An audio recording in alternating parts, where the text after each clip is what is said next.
And we return. Ugh.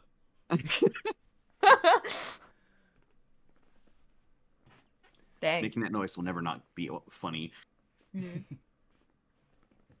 But yes, we all survived Animedetour. Which did not plan on driving back through a snowstorm. Glad that only lasted for like an hour. Yeah, I'm glad you started getting out of there when you did, because like 30 minutes later, I started seeing snow really stick on the ground. Like, Oh yeah, no, like the worst part is it took me through an entirely different country road to start getting out of like Minneapolis. And it was just so like I was just like, "Oh no, if I get stuck out here, I've got fuck all to save me." But yeah, no, it was actually really good. And I just still love that people are like, "You drove for 8 hours? Are you crazy?" No, I drive for a living. This was nothing to me.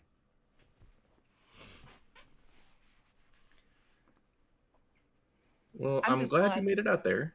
Yeah. Yeah. Drinking with you and Connor was actually like one of the highlights of my trip.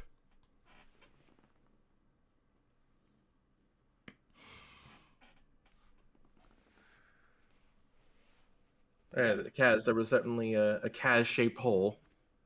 Yeah. I was in the ceiling the whole time. Yeah. I was there. You just didn't know. I mean, No, I'm bummed about not being able to go, but like, timing, money, No, you'll We're get there there next in the time. bucket. mhm. and yeah.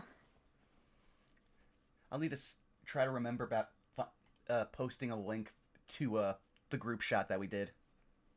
The masterpiece, yeah. Yes. Yeah. Should absolutely do the edited version that includes both Oh, Kaz yeah. and Humphrey. Yeah. That- I don't want to admit how long it took me to cut out the photo. Put it in. I had clearly nothing better to do that weekend. Clearly.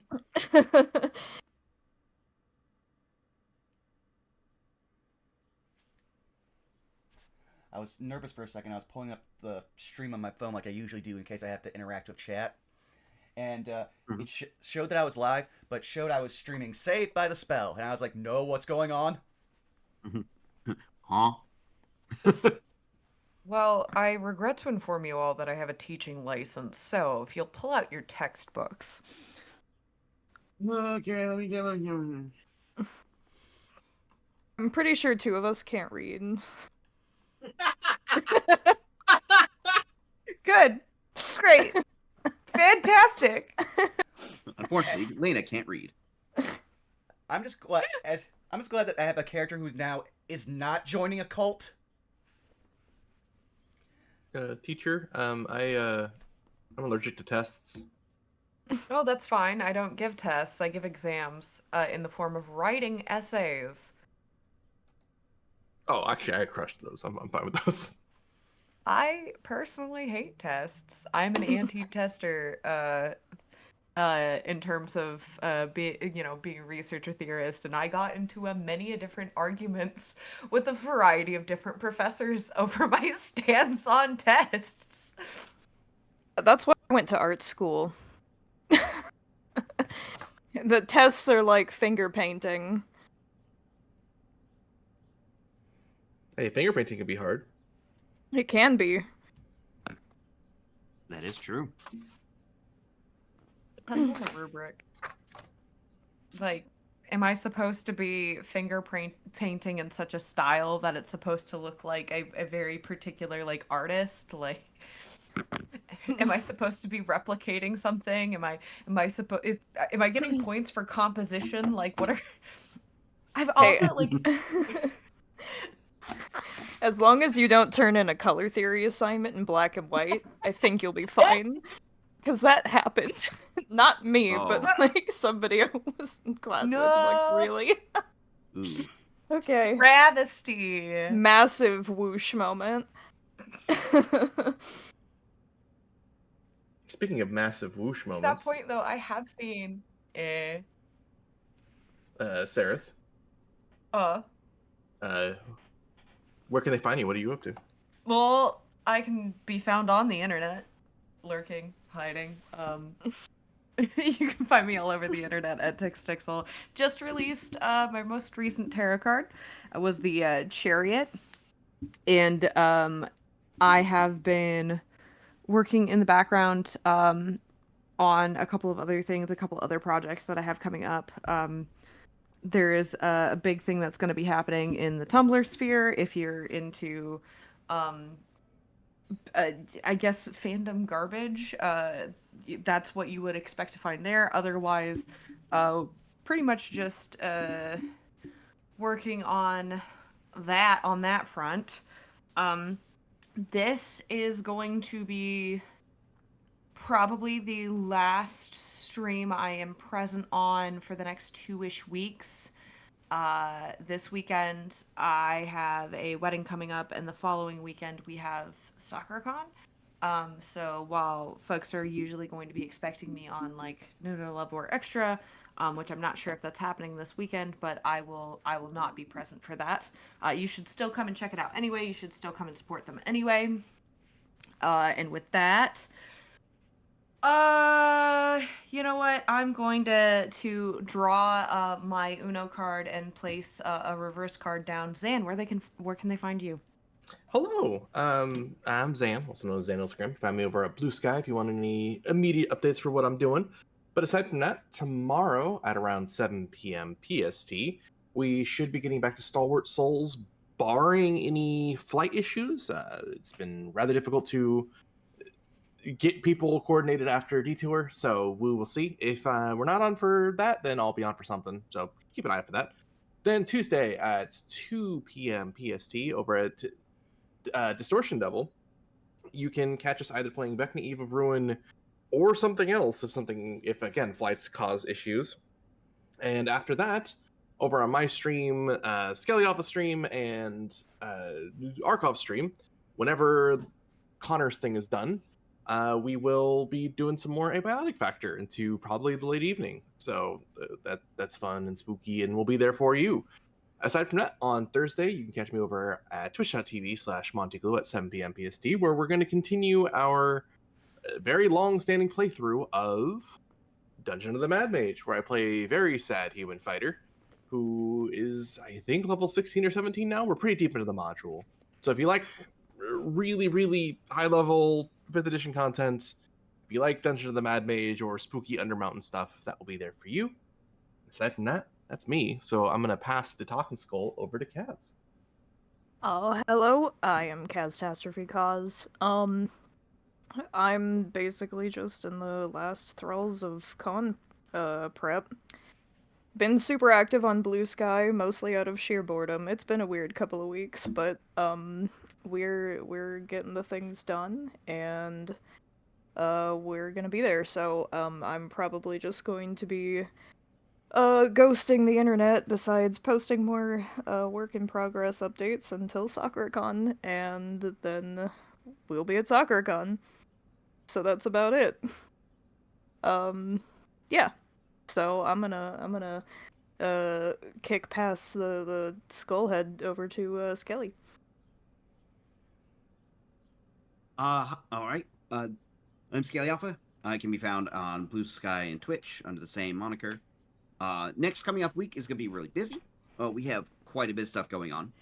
I have a bit of a tabletop announcement in my Discord I'll be making later this evening that will affect something coming up later in the week. But that'll be a little bit of a surprise for those to find out. Monday, it's going to be a combination of art and doing off with Pepper and Saris here. The only thing we have left to really do is to do the unofficial ending, and then probably talk about it a whole lot, and then do some art. Tuesday, as mentioned, it's Abiotic Factor with Arkolf and Zan, where I play the fun intern that just got hired, and my OCD is activating as I play Organization. Later in the week, we will be redoubling down on bringing back the Chunk by Chunk series. Less Donathon attachment, though. Seems to be a big popular favorite. And working on more of the Paper Mario D&D stuff on a side stream. Other than that, that's really it. packed week, and I'll pass it over to Vaughn. Hi, you've already found me here at twitch.tv/burnoutvaughn. You can no longer find me on Twitter because I have nuked it. You can only find me on Blue Sky and YouTube at Burnout Vaughn and over on Patreon at Burnout's Bar.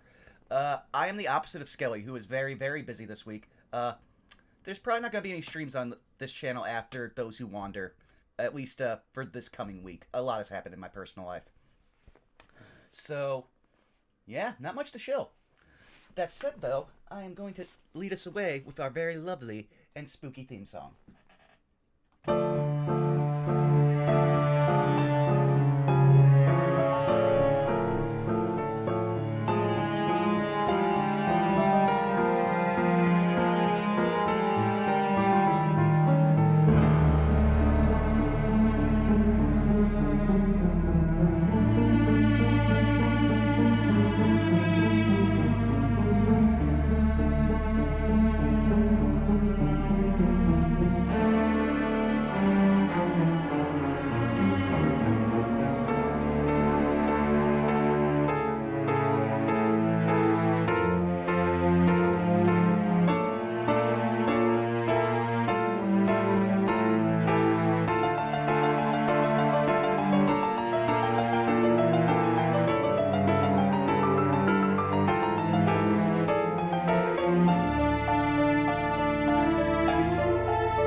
But also, I can hear that tone. Are you good?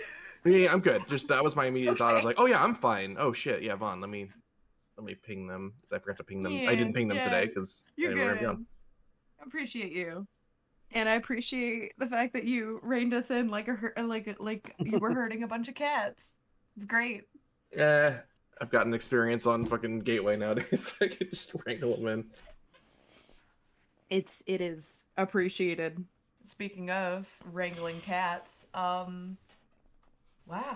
we're here.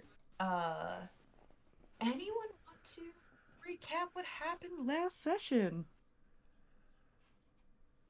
Oh, I'll do it because I burned my inspiration last session. Very, very wise. So, we opened with a ghost figure that set off Branson's lantern. So, he rampaged for a minute.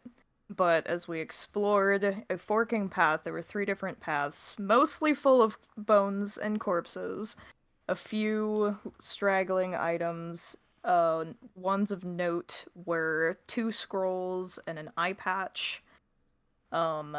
We found a dorg, and he was sniffing the corpse of his owner, but he seems friendly enough, so we took him along.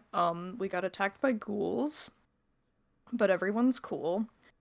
And then we investigated the vines that attacked us that were full of a very putrid, also poisonous gas that was pretty nasty. And then we basically just camped out. And I think that's about it. Well, we did also retool our watch schedule and definitely put the blind person on it at last. It's just something I find funny and ironic. It's fine. Did anything happen during your watches that you felt was important or not important? The ghost figure, or at least its light, was still present. But I think for the most part, most of us left it alone. Yeah, I remember. It didn't seem threatening. Yeah, I remember that Branson kind of had a little personal journey during his watch of like just coming to terms with Humphreys being gone, and then rolling mid and bad. Made sense. Mhm. Made a lot of sense. But yeah. Alrighty. Kaz, would you like die of inspiration? Sure would. It is yours. Why, Sanko?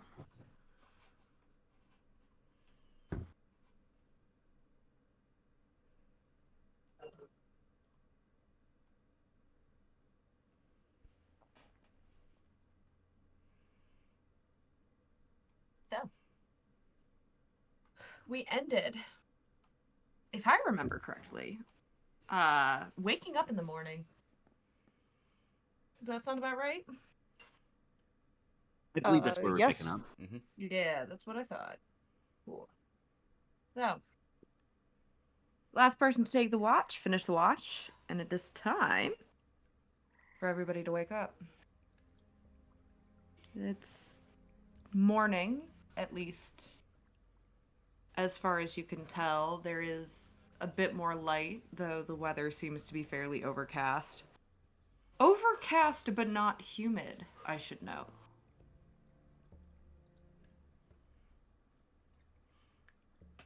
Branson has a theory as he is waking up and like noticing things. Could I do a survival check to see if maybe uh the overall terrain has changed a bit, since he does remember that we start out on a relatively just regular dirt path, then went into swamplands, and now we're in a different seeming climate. So Well, he wants...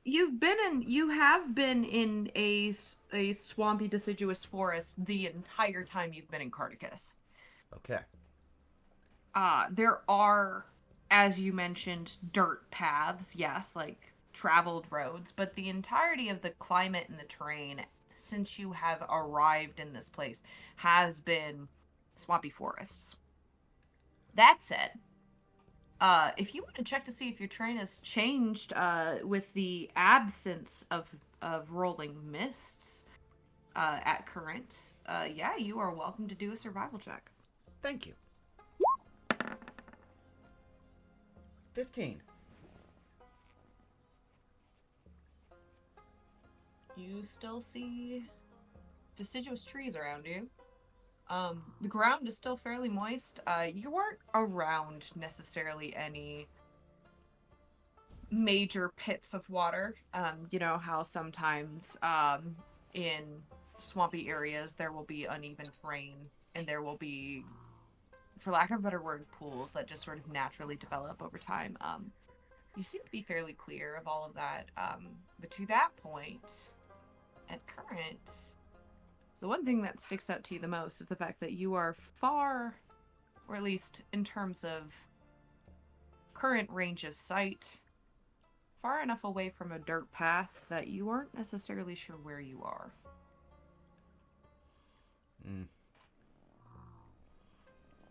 Well, Branson will keep his theory to himself, or at least until like a time comes to where he can bring it up. But otherwise, he'll just start getting ready to move out when Lychee wakes up.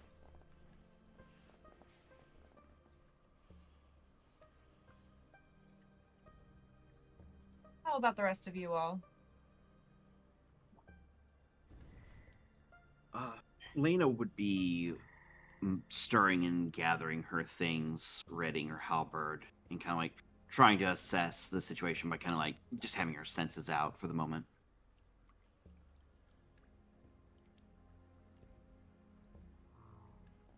But you, Festial? Festial will probably help gather anything that needs to be gathered. Check on the dog. See if he has water, food. That's a great question. Currently, he seems to be curled up by the wheel of one of the caravan carts, taking a rest. He'll kneel down next to him, see if he can't get his attention without touching him. Are you being stealthy or not? No. Okay. Yeah, no, immediately upon you getting close enough, the ears perk, the head raises up. He's attentive.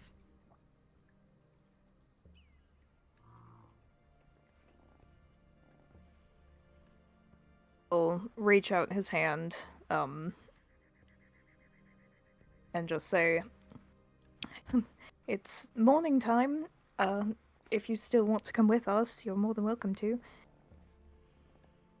Give me an animal handling check as you reach your hand out. Uh,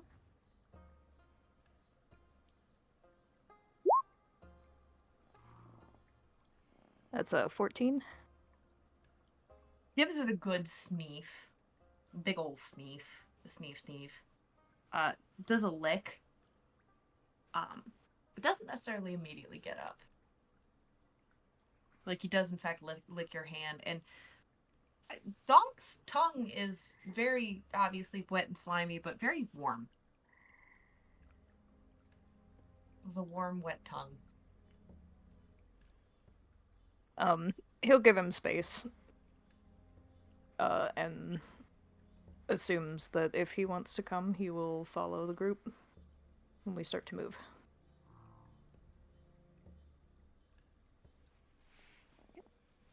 How about, Rosvan?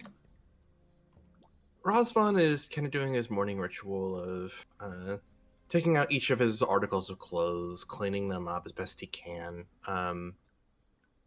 pouring a modest amount of rosé to drink a little bit to begin his day, before kind of just taking a casual position at the front of the caravan, kind of sitting behind the ox.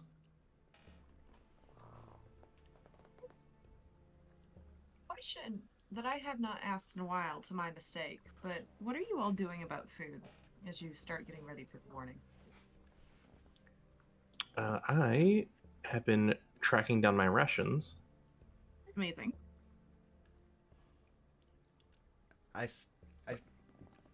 Branson would probably just wait until Ophestiel or Lena start trying to do something with the acquired vegetables that we have, and then he would just eat from there. I have 2 more days of rations. Okay. Oh, that's actually a good question. I think this was my last of my water skin, though. Okay. Oh, Yeah. that's pretty important. I will go back to my getting rid of one spell slot preemptively to cast create and destroy water to get everyone's water skin situation well taken care of. Okay. Are you going to go ahead and prepare and then also cast that? Yes. Okay. Well, the bucket fills. It's kind of what I would like to describe this as in this particular moment is quite different than the first time that you would cast it. You feel this sort of almost like a static shock, like when you know when like you touch something that has like a slight charge and you feel that like prick as it shocks you. It kind of feels like that as you cast it on your fingertips. And unlike before, you collectively watch as the bucket fills up exactly to rim. Very gently, very slowly. And All the way Rosvan. up. Okay.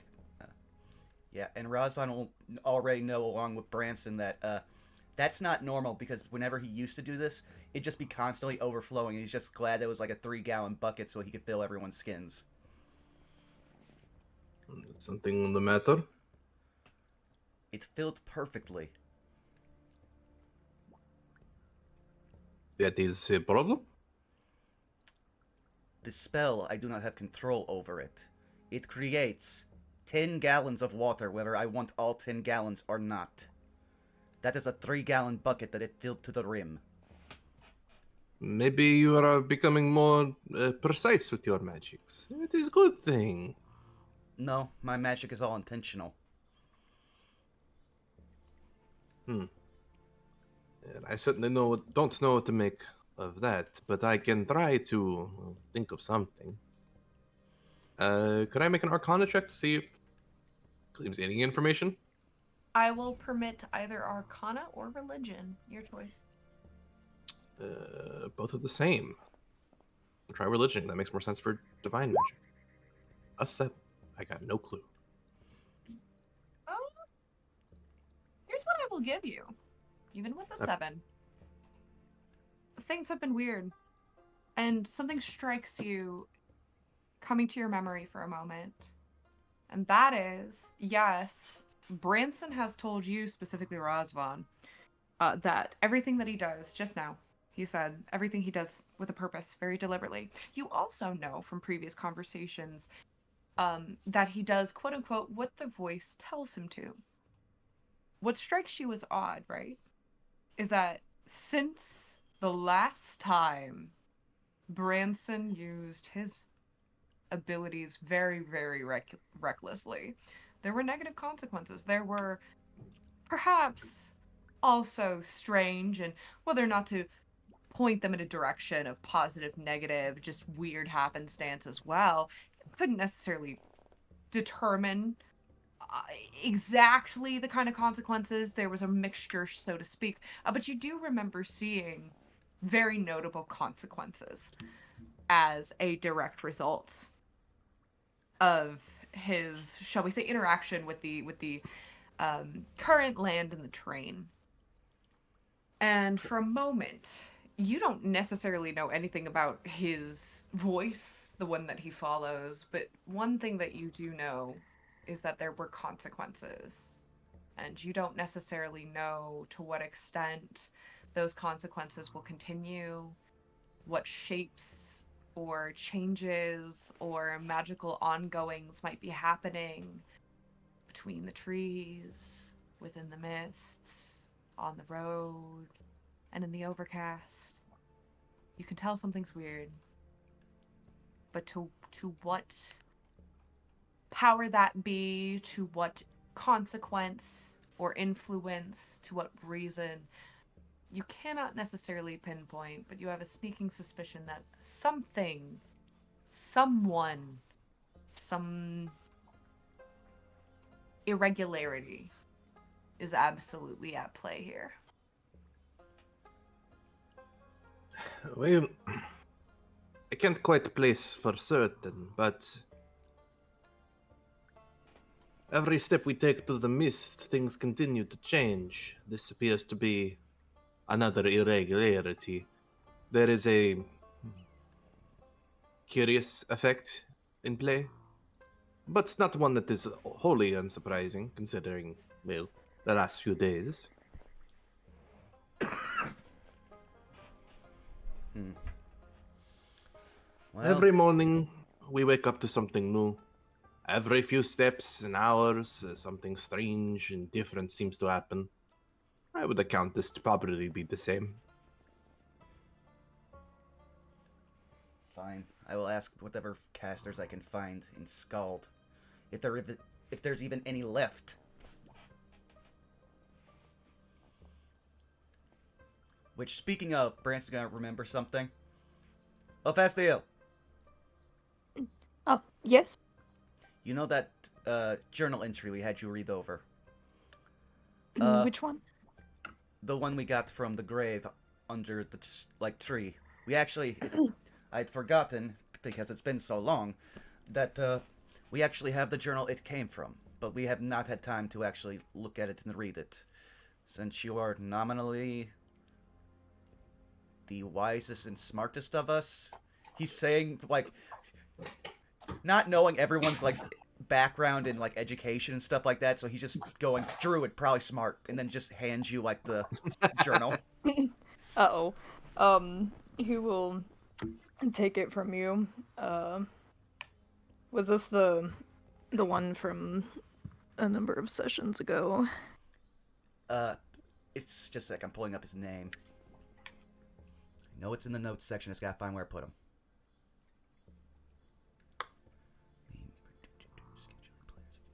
Notes. There we go. Hector Graythorn.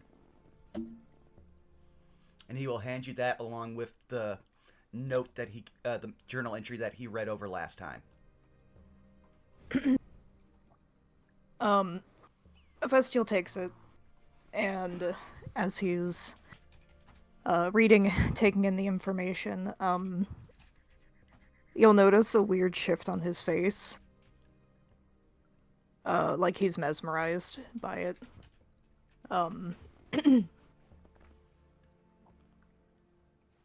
He's taking his time trying to process information.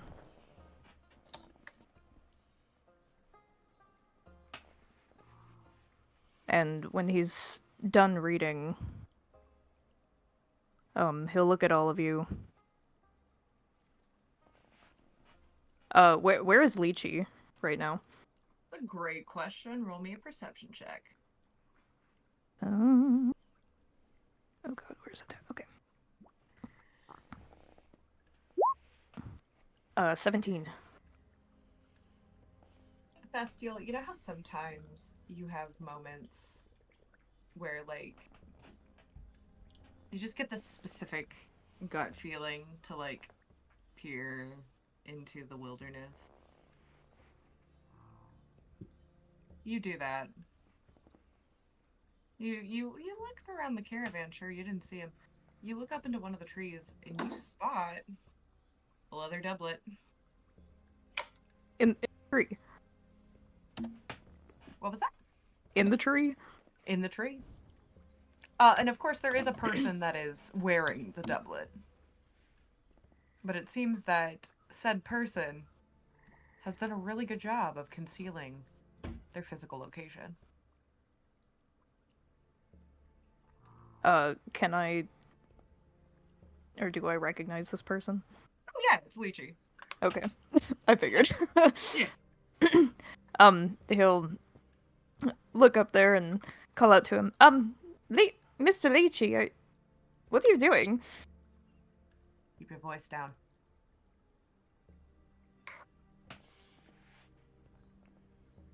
I'm trying to find out where we are. Don't want to draw attention to us when we don't know what's out there. Keep your voices low. I don't see any danger. Haven't. For a couple hours now, but I don't like this. And you watch as he continues to climb further up the tree.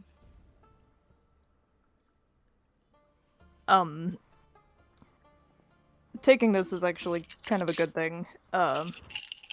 Ophestial will look at that note again and look to everyone, and gesture you all to come closer. Oh. While I think there's perhaps something that I should admit to you.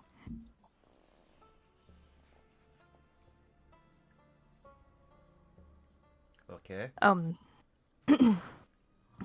And he is being very, very quiet so that Lychee does not overhear.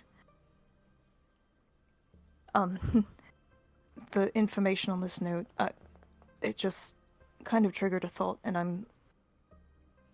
I'm sorry I didn't mention it before, but, if I'm being honest, I kind of forget about it sometimes. He's clearly very nervous. Ophestial Omen is not my given name.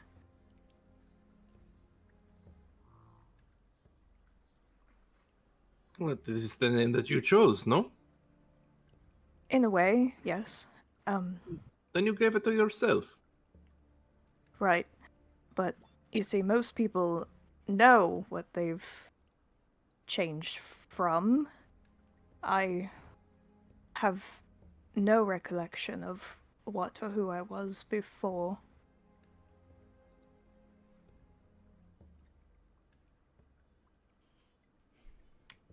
I see. I wasn't hiding it just because genuinely a hard thing to explain. Um, but Brenton, that vampire that I told you was the reason that I came here, he tempted me with this information.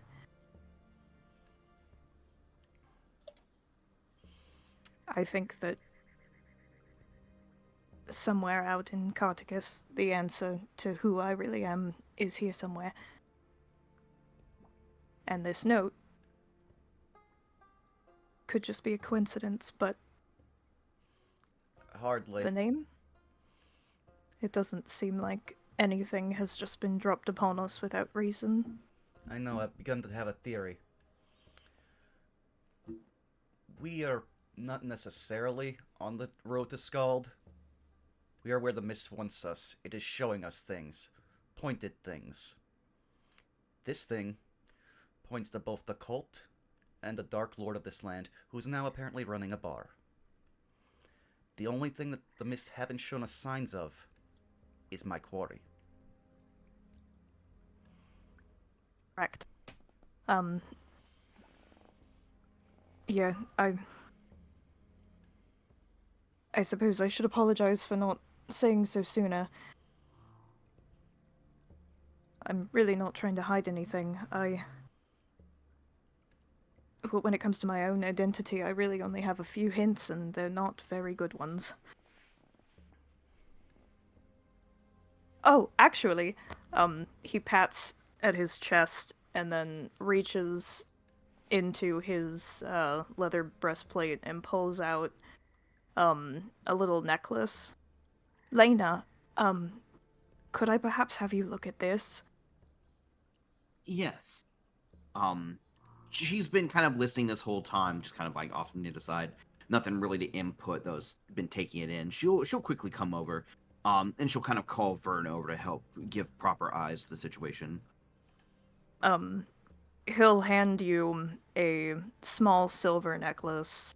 It's got a large red crystal gem embedded in it, and the backing of said necklace is what looks like the leaves of a Venus flytrap plant if they were flattened out. And holding the crystal on, it is wrapped in silver vines that then loop around the top to add a chain to. And he will hand that to you. First of all, above table, that sounds sick as hell. Second of all, is there any kind of check Lena can make to attempt to discern information about this pendant? Well, I'm going to start with a question to your question because it feels necessary. Are you trying to learn if it's like magical? Are you trying to learn about the history of it? Are you trying to identify if it's associated with a group of people? What exactly are you trying to garner from this? The only magic she really knows is the ones that have been kind of forced upon her, so probably trying to identify as a magic item won't work. She's probably more like trying to feel what it looks like, using Vern to like look at it and try to discern the more mundane aspects of it. Maybe like if it's associated with someone, or if she can tell where it was made, perhaps. Okay. Roll me a history check. Okay. I'm pretty alright at that. Well, not really, but I am proficient in it. Double 14s. Here's what's interesting, actually. You don't recognize, first off, the shape of those leaves.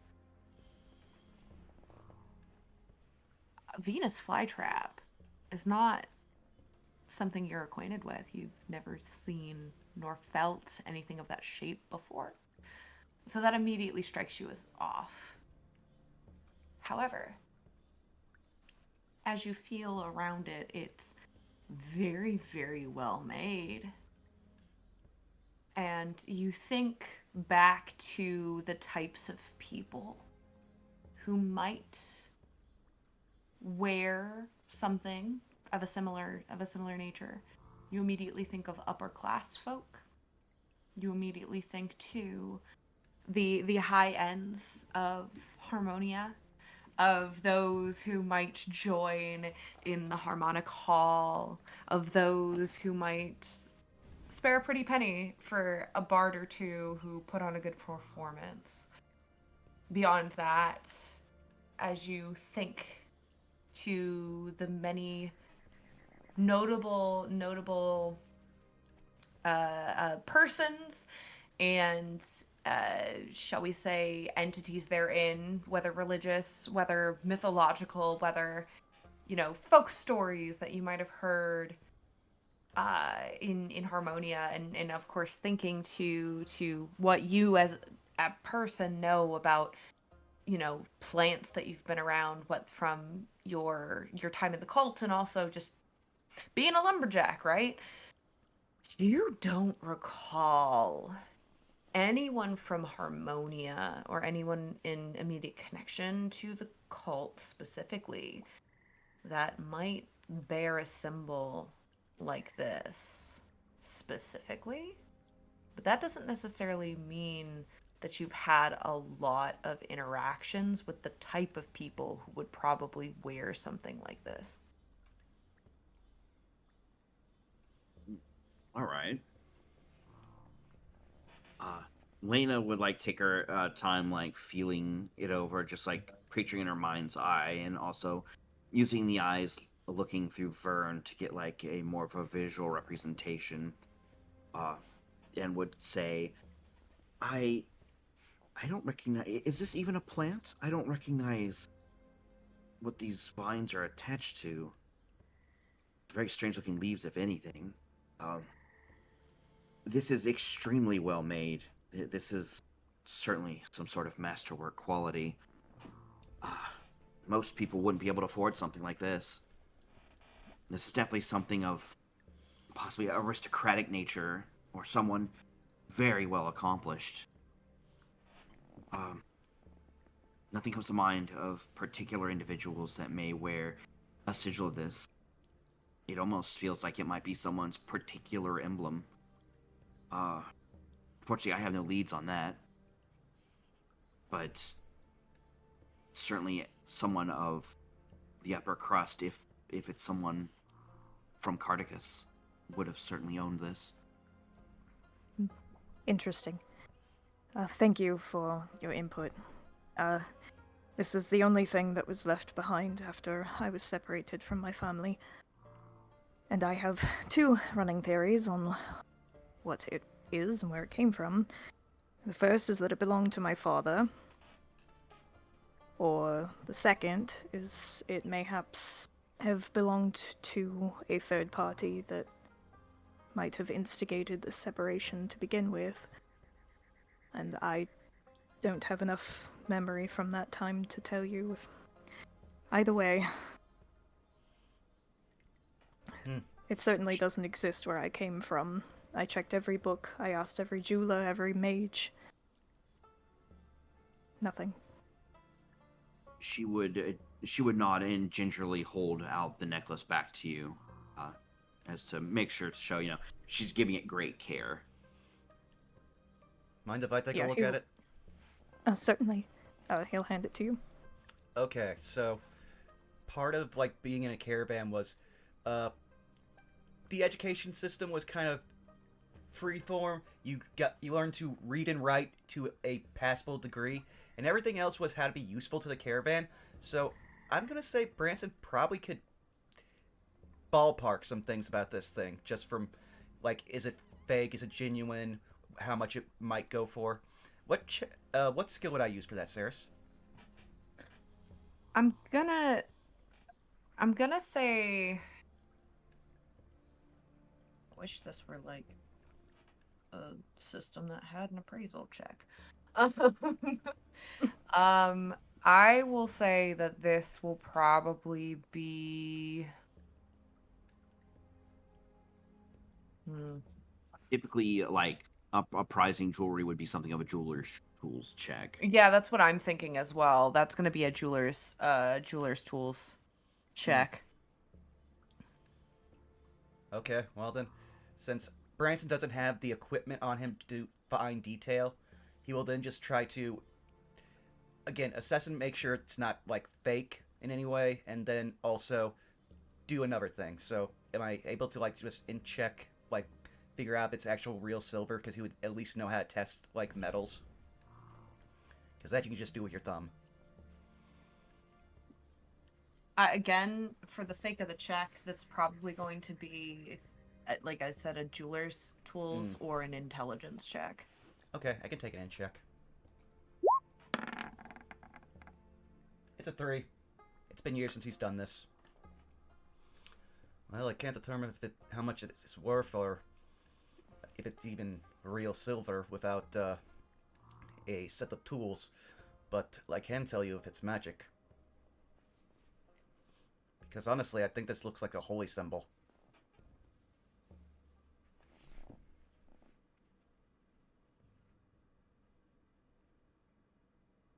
Any insight you could help me get would be much appreciated. Alright, as you've seen before, you will watch Branson stick out his bifurcated tongue and scent the air as do-do-do-do. Is it magic? No. Seems to be a mundane item. No. It's not magic. Well, I appreciate your efforts. He will hand it back to him. He'll take it and hold it out to Razvan to see if he wants to see it. I can't say I know much about this. If it is mundane, I would imagine someone with a more practiced eye for documents would be better use. Yeah, I would like to find somebody when we get to Skald who might have some more insight on this. Well, they're already going to the Nature's Guild, and considering he gestured to the all around like vine and plant motif of it, I think they'd probably be the best ones to tell you. I'm inclined to agree.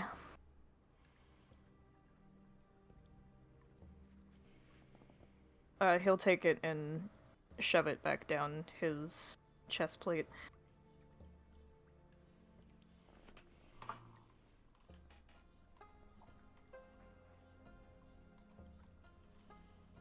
This time, you all hear a very brief sound of like the not fully cracking of trees, but like when a large branch has been moved.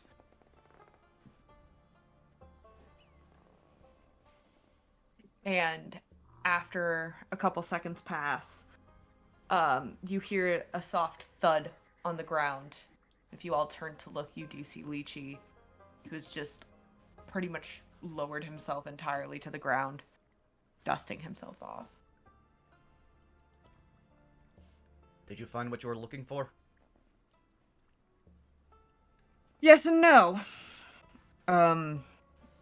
Good news. We're way closer to Skald than I thought we were. I can actually see the end of the tree line, and I can see the mountainous plateau, and the rolling hills and the plains. Bad news is I don't know where the nearest road is.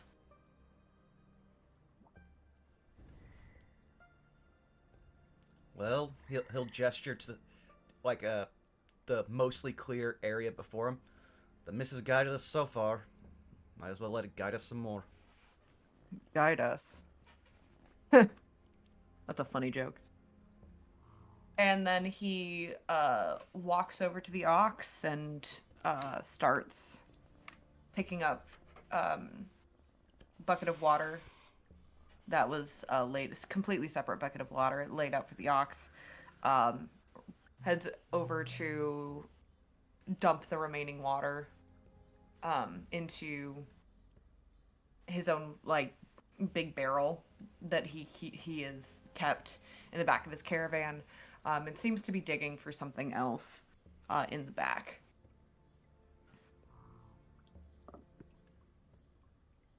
In the back of his storage, I'm sorry. You're fair.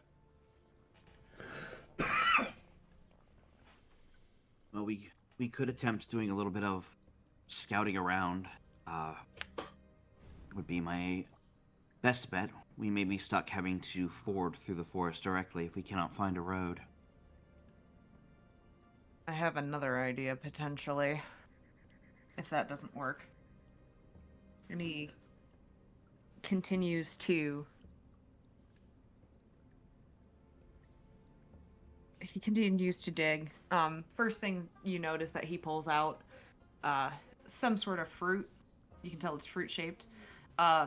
Those of you who were either native to Carticus and or were in previous version of the campaign, so pretty much everybody but Ephestial would recognize this fruit. It is native to the Wildersung Wood and is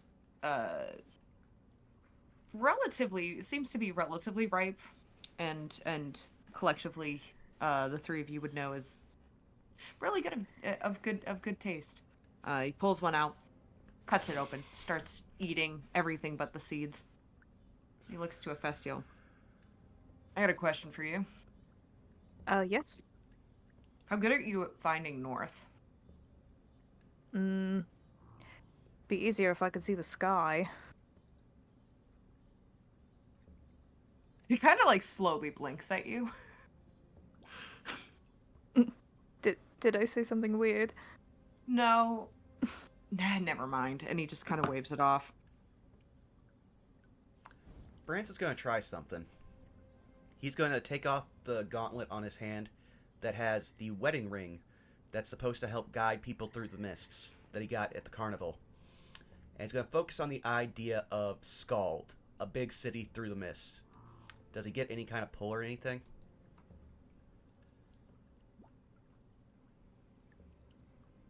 You hold this ring in your hands, and there is a very mysterious aura surrounding it.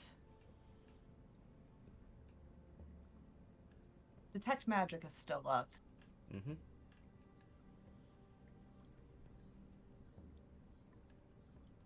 There's something about this item. It strikes you as odd. It seems to be magical, and yet you cannot determine a school. So very much like the mist itself. Yes. Okay. Well, it's reacting. It has the same signature as the mists. He's going to put it on his ring finger, and if it starts to feel like it's guiding or pulling in a certain direction that's contrary to where we're going, Branson will speak up. Okay.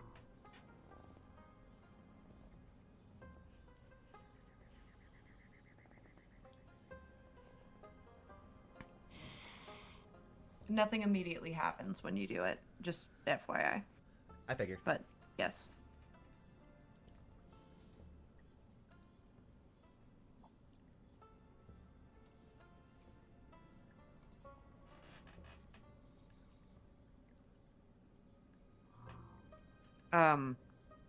Because here's my thought. Looking over to Lena for just a moment. If we can't necessarily find a road, my thought is, from the looks of things, we're southwest of Skald right now. So my thought is, if we can't find a road, we make one, so to speak. Kind of. You get what I'm putting down. We would just need to travel northeast until we find it, in relative theory. I've got my lumberjack's axes. I don't think we necessarily need to chop down trees. That's not what I was getting at. But you know what? He pats you on the shoulder. I like the enthusiasm.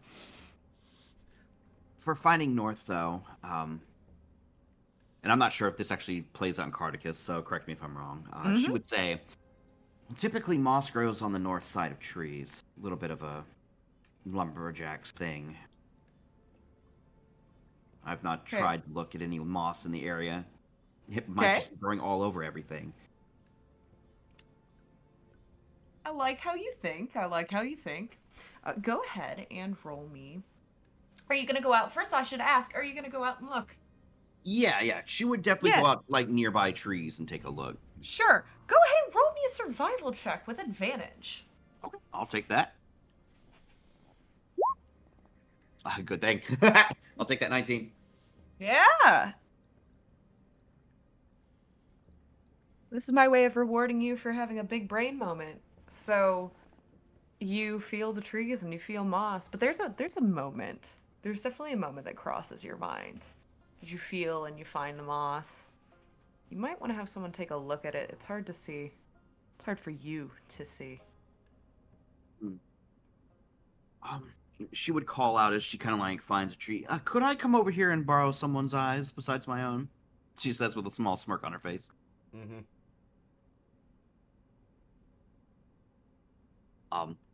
And she would gesture over to where she found some moss on the tree, and ask what it looks like. So do we all go, or is just one person? Well, I'm gonna stay here, right here with the ox, if you don't mind. I Yeah. have some last minute things I need to set up, and I want to finish. It gestures to the fruit. I want to finish eating, if I can be so bold. Mm-hmm. Well, Vessi will come with me. We will go see about this moss. I So what is ominous about the moss? You approach the moss. First thing you both notice is that the moss is like a greenish brown.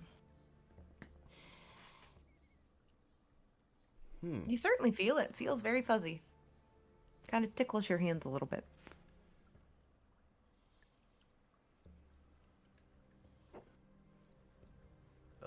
It looks like moss, only with slightly more brown in it. Is that normal for plants? Ophistial's actually gonna lean in and smell it. Okay. For my sake, go ahead and roll me an investigation check. Okay.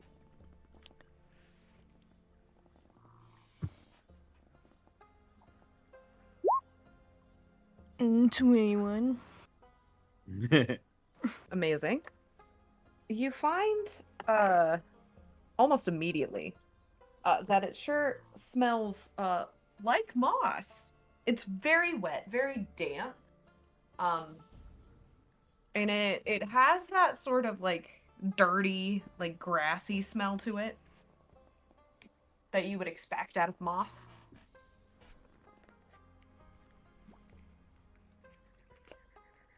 I was mostly checking to make sure that it doesn't stink like any of the poisonous substances that we've seen thus far.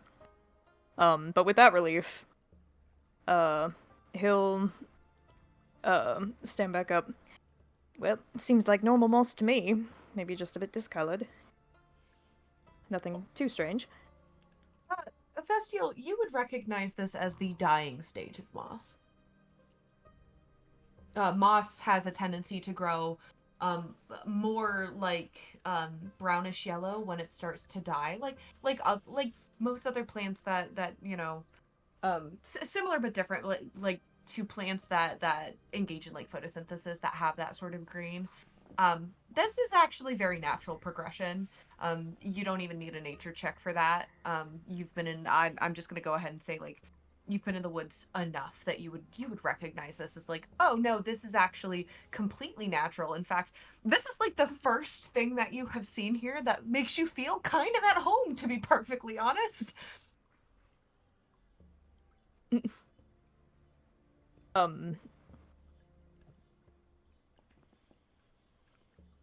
Yeah, he'll at least relay the information of, just the dying state of the moss, but, really nothing out of the ordinary. All right. So, if we can check another couple trees around here just to make sure this is correct. If all pans out, moss typically grows on the north side of trees, the densest. So we should be able to feel our way north just by following this pattern.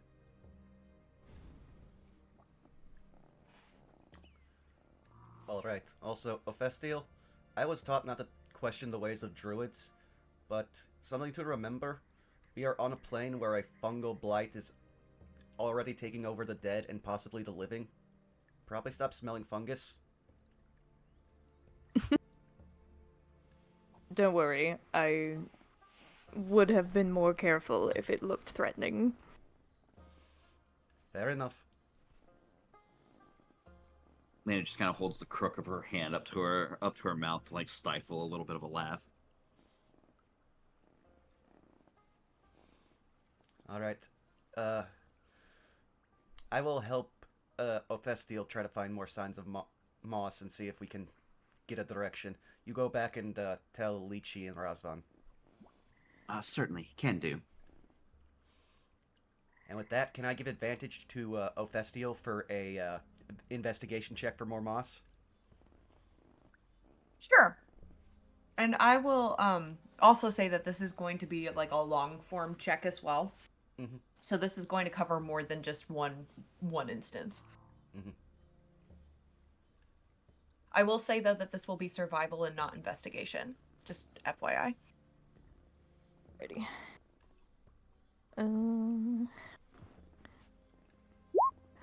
That'll be an 18. Sure enough, following,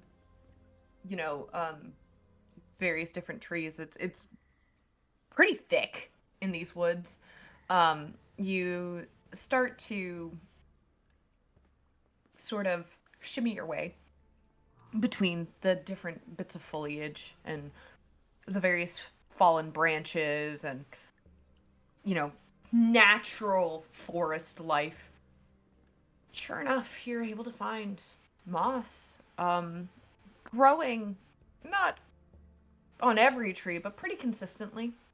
You were able to identify it on the same side of the tree.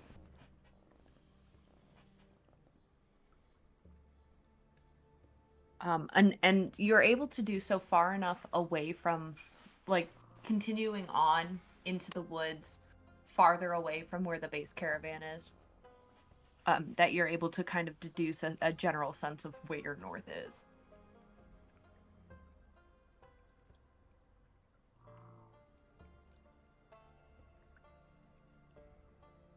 Alright, are we just gonna have the caravan follow Branson and Ophestiel?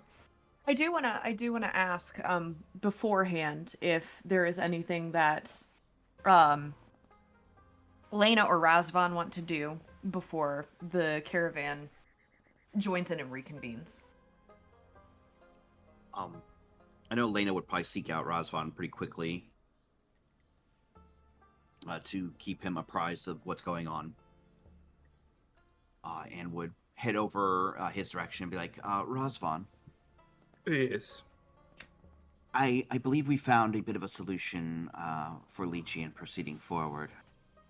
There was an old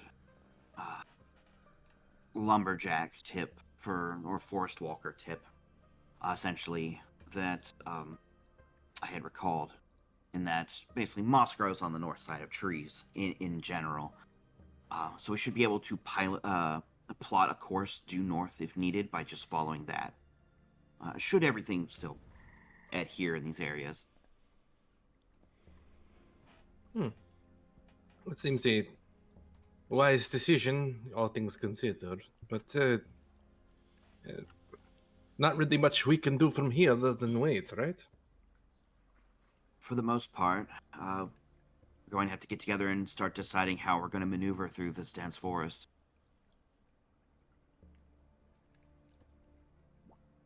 Well, might as well reserve our strength for when it is needed. She gives a small smile and says, we get through this. I'll have to owe you a bottle of wine. Oh, do not make me a promise you can't keep. Well, we are getting paid, so... Oh, right, yes we are.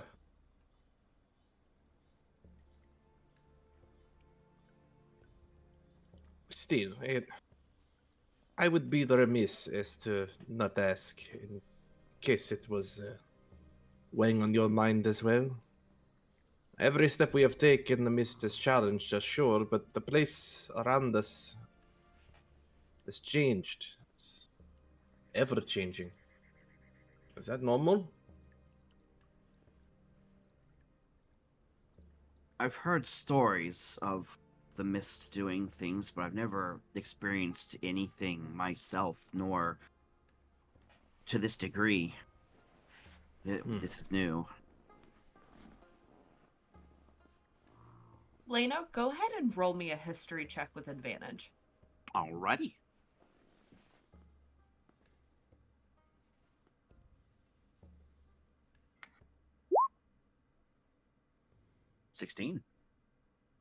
Something in particular as well that when telling Razvan about stories, there is a very well known, it's more intense than a wives' tale in terms of belief, right? And that is that those who wander into the mists go missing, often never to be seen again. And this is a firm belief that you don't know a single person in your, connected circle at home, nor in the cult. You don't know a single person who doesn't firmly believe in that. I mean, honestly, she still believes it's, even though they're somehow navigating it, she certainly thinks that something's going on. Could even be that weird orb that Branson has that's of the cult.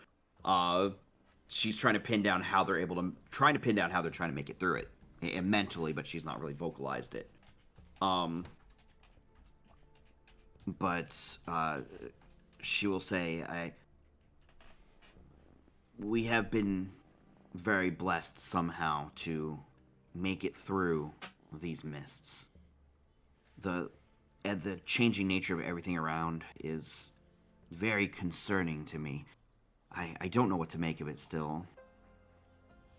It goes against everything I learned growing up.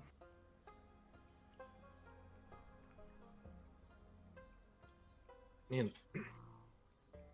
if you cannot define it for us, for obvious reasons, clearly someone, hopefully in Skald, might be able to do so. But for now, I suppose there's not really much we can do other than wait for our noble pathfinders to guide us through. And as if on cue, they return. Speaking of which,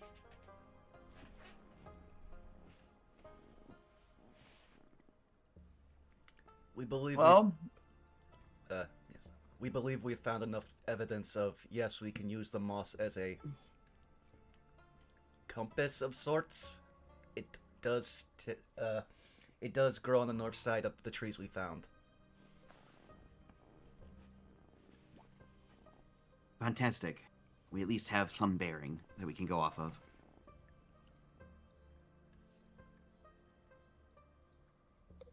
well, let's not wait around then and wait for the mists to catch us, or the wolves to catch us for that matter.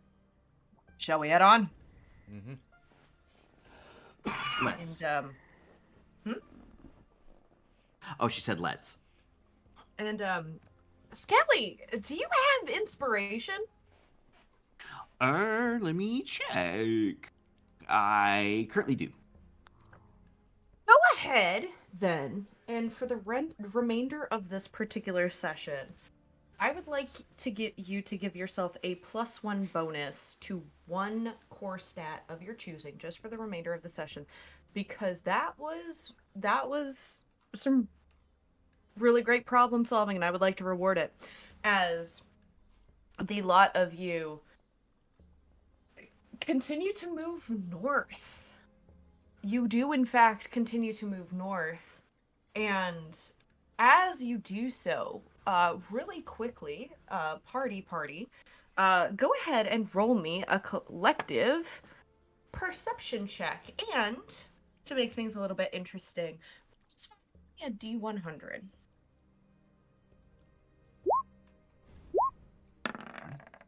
15. Who wants to go D100?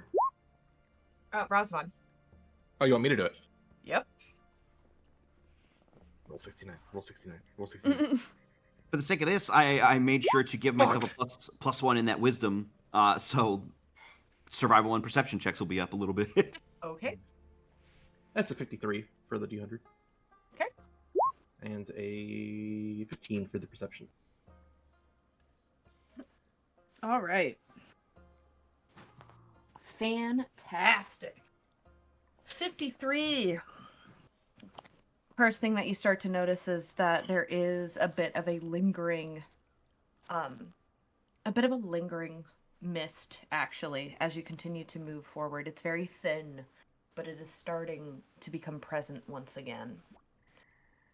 You also notice you can hear in the distance the beginning sounds of what you think is going to be an oncoming rain. But more importantly, and all of you, every single one of you, notice this. First and foremost, the scent of blood. In addition to this, Epheskiel and Branson, you both notice two things. One, you see what almost looks like faded, muddied tracks in the ground. It's very hard to see. But number two, the behavior of the dog has changed. The dog has been sniffing the ground. Its ears are back, and it's starting to take a more...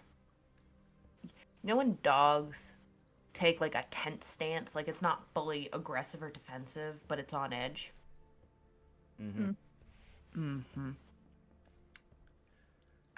Brandon's already unsheathed his axe.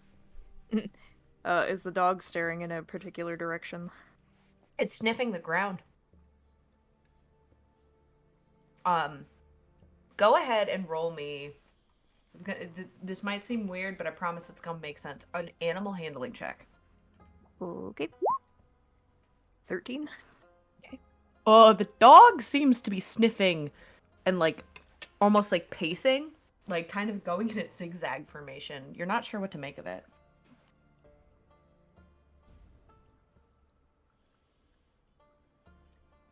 I just have one clarification. I know you said they were kind of hard to see.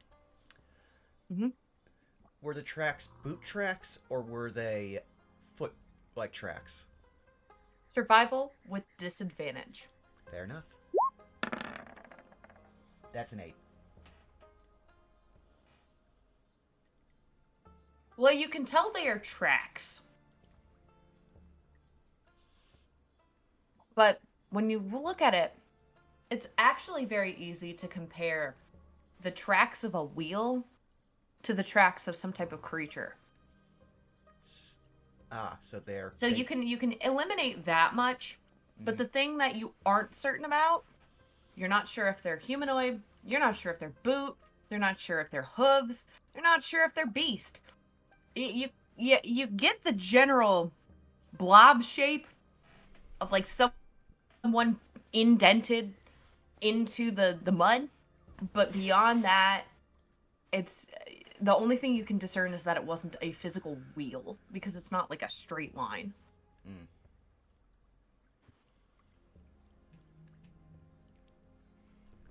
It's not a Could good... we... Oh, go ahead. Could we perhaps tell the size of these tracks by comparing them to our own feet? If you would like to roll a survival check, you're more than allowed to. I will have you roll it flat for that question. I certainly will. That is also an 8. That is also an 8. Killing it. This is going to sound like such a weird question, and I'm so sorry, and I can already sense people potentially running to the chat. How big are Epheskiel's feet? Put your guesses in the comments. I'm glad Citric isn't here to make a sin feet pics joke. Someone's gonna make it weird. I don't know. He's very tall and very lanky, so I assume he might have like really oblong, long feet. I was thinking like a size 11. Like 11, 12 maybe? Yeah, okay. Okay. So they're smaller than an 11, 12, but they're wider than your little ski feet. Noted. Okay. I shouldn't have to say, when you can smell blood on the air, you are in danger. Everyone be on guard.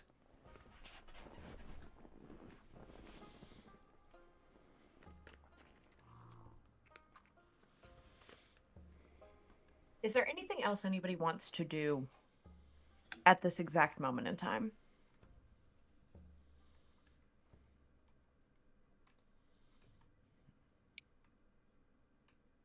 I don't think so. At least not from Rasmussen's end. Just wanted to double check. Lena. Under your foot, you hear something snap.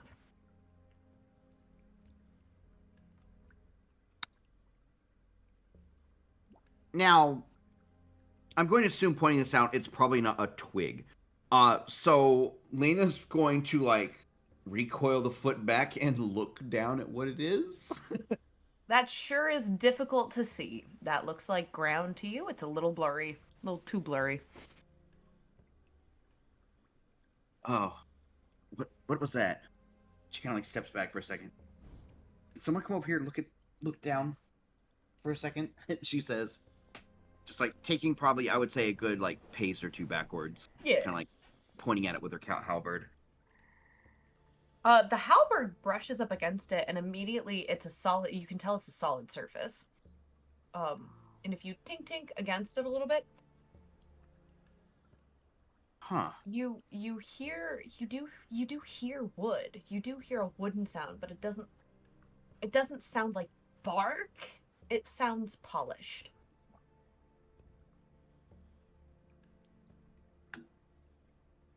Something's here in the bog.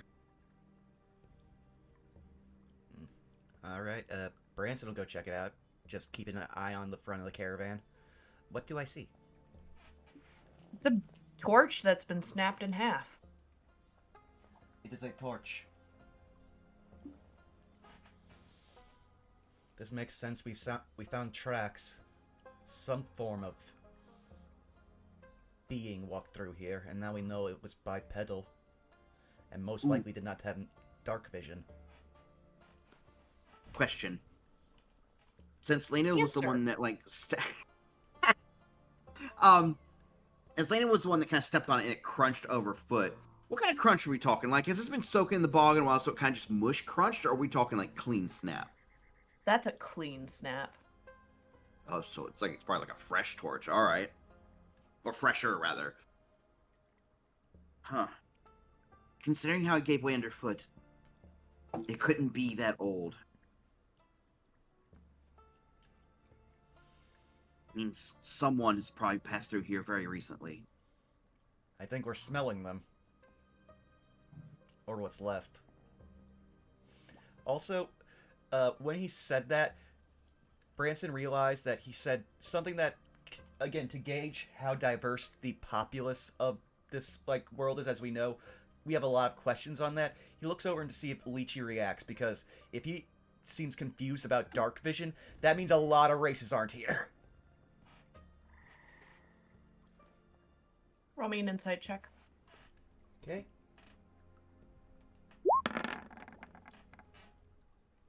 The dichotomy. That's a nat 1 for 7 with a 26 on the other side. That man looks like a brick wall to you. Fair enough.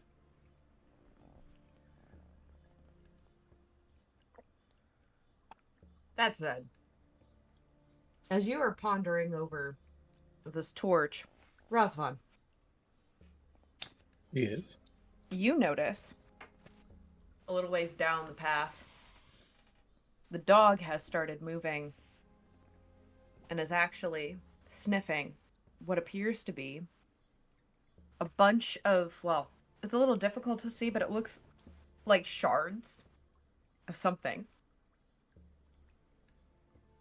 And just behind it, you start to notice a thin, almost ghastly, very easy to miss, little stream of smoke rising up into the air.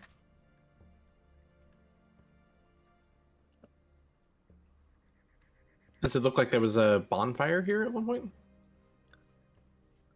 Sure looks like some sort of, shall we say, the how do I want to word this?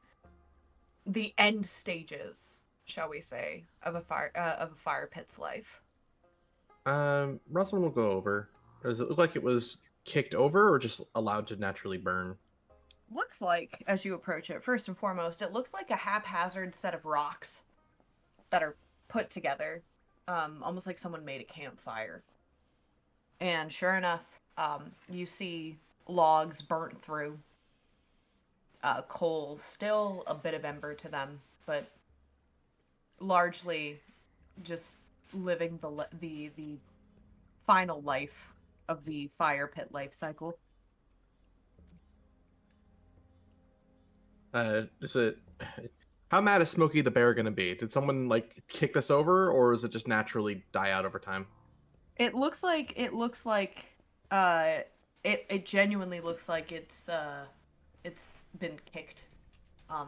So it looks like someone deliberately tried to speed up the process. It, at the very least, it does look like somebody was here at some point. They had the courtesy of kicking out their fire before leaving. And Rosvan will point out to the group. And now that you are a little closer, Rosman, you also notice the shards that the dog is sniffing. They appear to be like stone, or like stoneware, or like pottery, some type of smaller containers that were broken and shattered.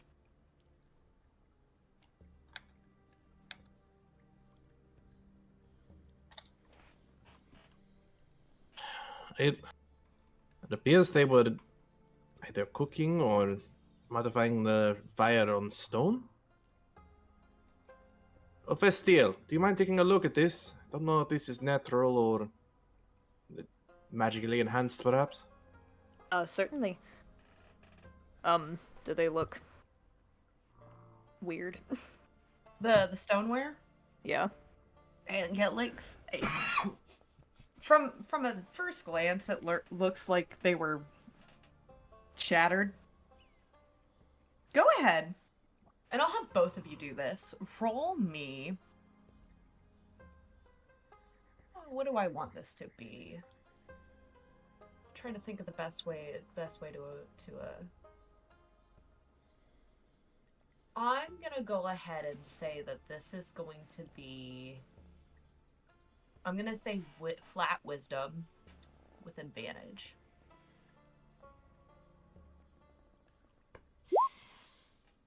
That's a double 16. Okay.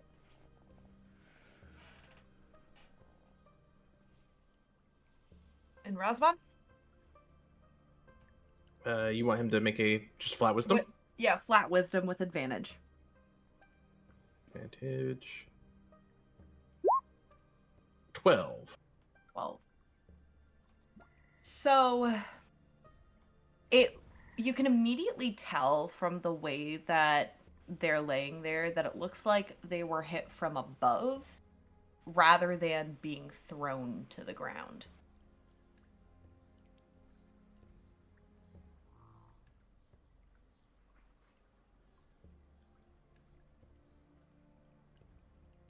Ophestia will look up and see if there was anything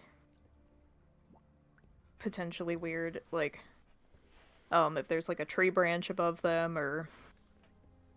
Yeah, go ahead and roll me a perception check. 17? Funny enough, tree branch that you expect to see looks like it has been snapped off of the tree.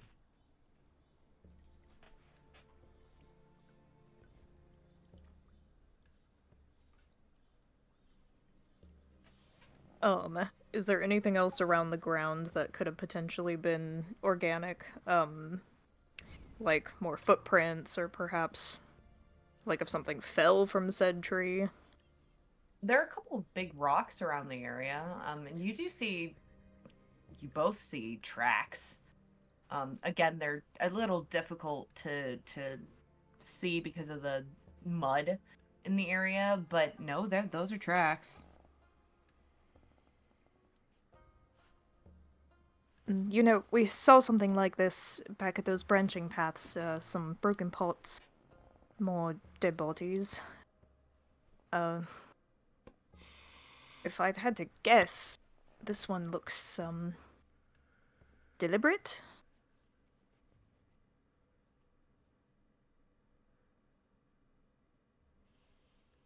Perhaps there's something out here trying to take these out.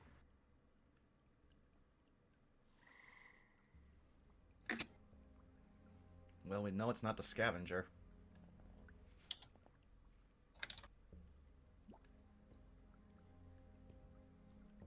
Well, whatever it is, it's left. Might not be too far away, though. I know, the scent of blood. It puts me on edge. If anything, talk to the dog. Find out what it knows. Where is our dog? That's a great question. Where is the dog? I would like all four of you to roll perception checks. Uh-oh. And he's gone. 15. Oh. Oh, 20. 14. You all find the dog. Dog has left the premises, and by that I mean has walked over and started sniffing something else. You follow the dog prints and the sounds of, you know, I hate to say it, wet slobbery huffing, because dog sounds. And you see the dog move further into the brush, and as you collectively like follow and peer off to the side, you see what I can only describe as the shredded remains of a large tarp that was at one point hanging up. And to some extent it still is. It still seems to be hanging from some type of rope that is snapped at the other end. And you watch as the dog goes inside the opening of the tarp.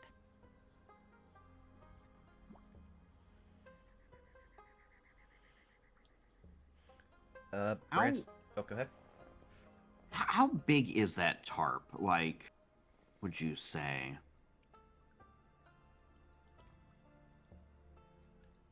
Gonna make me do math. Probably.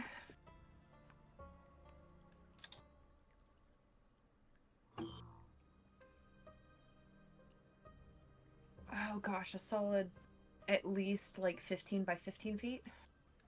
Oh, damn. Well, that's like a wagon covering tarp or something.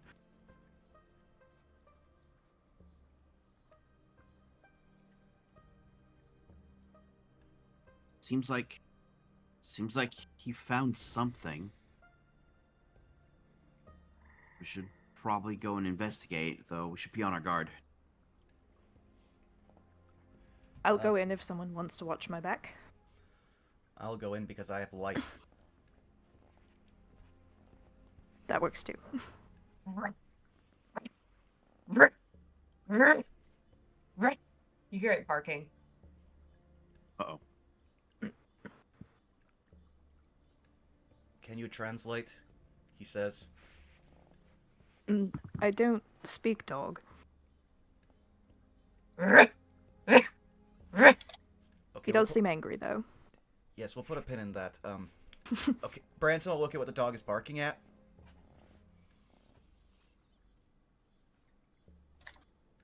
It's inside the tarp.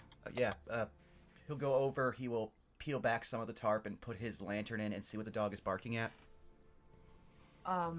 That is a dead body. That's a dead body.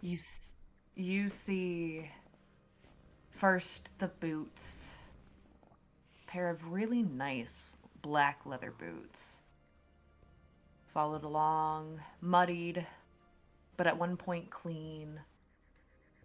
The body itself is I should say laid out kind of on a tarp, but you see the bottom tarp is also shredded, so at one point clean, now stained with brown and red pants.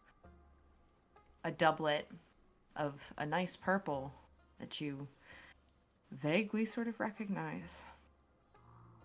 And as your eyes continue to look up, you see their hands clenched at their sides as if holding on to something.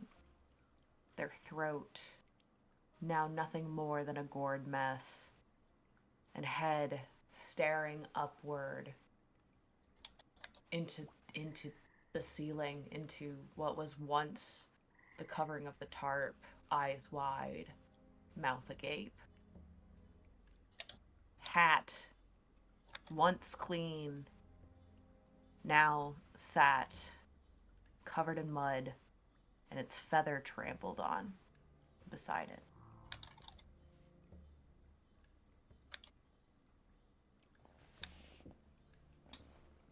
Well, I would ask, does Branson recognize the person? Roll me a history check.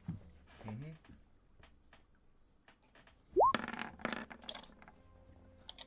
That's a 9.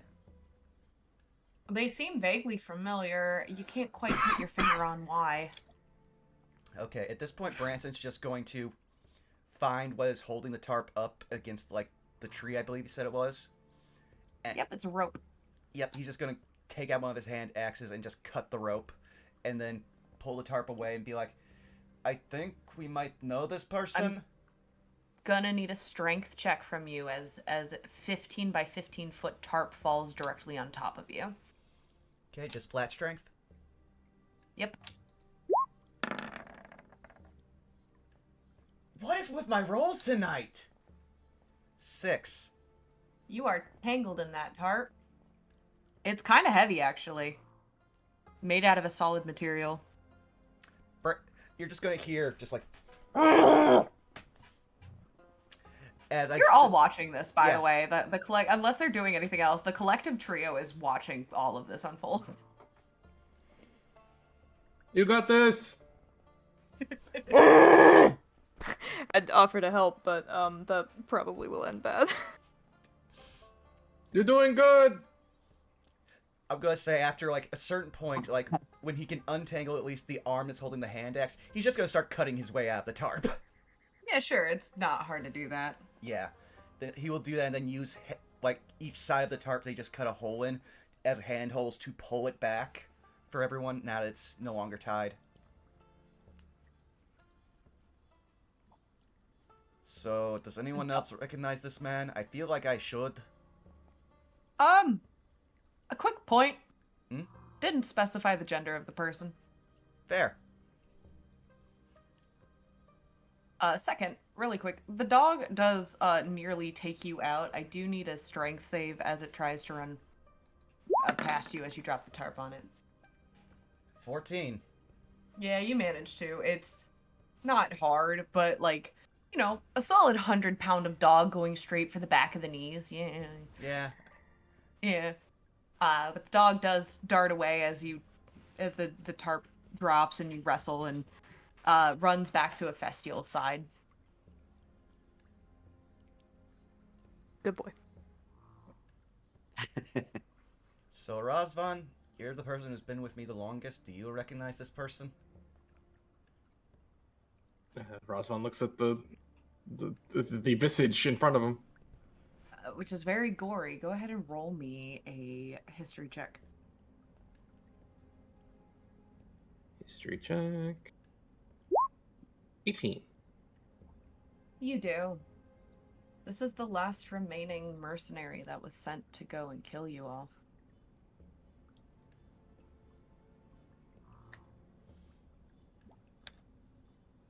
You remember, her name was, if you remember, Humphrey mentioned before he disappeared, her name was Tatiana.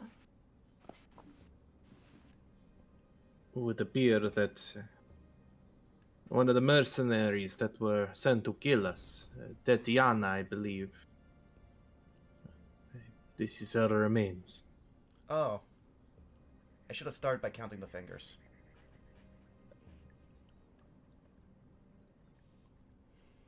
Well, That is unfortunate. since this is relatively fresh, they would have had most, if not all, of their magic back. So, whatever killed them was strong and fast.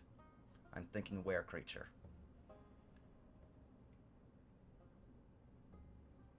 Well, we'll certainly have to be more on guard when we sleep tonight. Though, I do want some clarification on the specified damage to the neck. Mhm.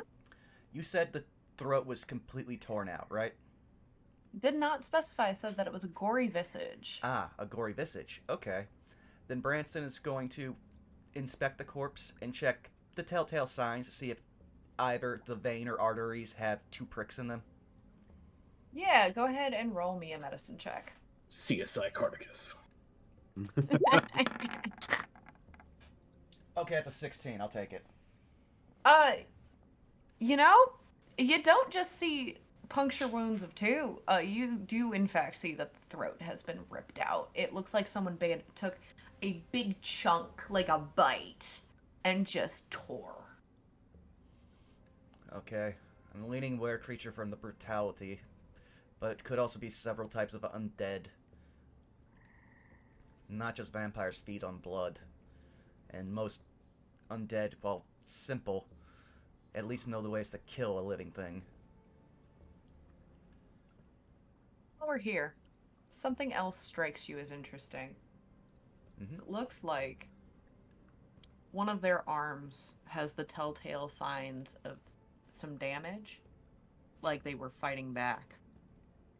And for a moment, it catches your attention that, quite genuinely, truthfully, this person was actually holding something in their hands when they died. The only thing that you can't tell, however, is whether it was placed there post-mortem. Well, then he will check the hands. He will have to also check if rigor mortis has set in. Oh, yes, it has. Okay, you guys are going to hear a lot of unpleasant snapping then. As he opens the hands and sees what, if anything, they were holding. It appears to be a piece of fabric, rectangular in shape. The majority of it is black, though it appears to have a yellow symbol in the middle. But it appears that that symbol has been scratched through. Okay, well then, he'll take this and go. I have a theory, but I must first verify with Lychee. Lychee? There's somewhat of a symbol that was clutched in the victim's hand. Do you recognize part of it that all was not damaged, and he will just present it to him? Gonna have to do a history check. Also, thank you for the raid.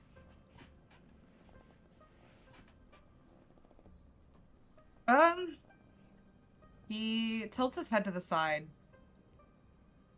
I feel like this is really familiar, but it looks almost unrecognizable. Fair. If I had to guess, that looks like a flag. But I could not tell you specifics, unfortunately. I have a gut feeling, or like an immediate thought that comes to mind, which would be that it's the actual, like, national cardigan flag, but I also don't know with the amount of other symbols and emblems and crests and whatnot until you can figure out what exactly that strip of yellow is supposed to be. I could not tell you for certain. That's fine. I don't think it was actually from a flag. I think it was from... They gripped onto their attacker, and this is what came away. Then I definitely have no idea.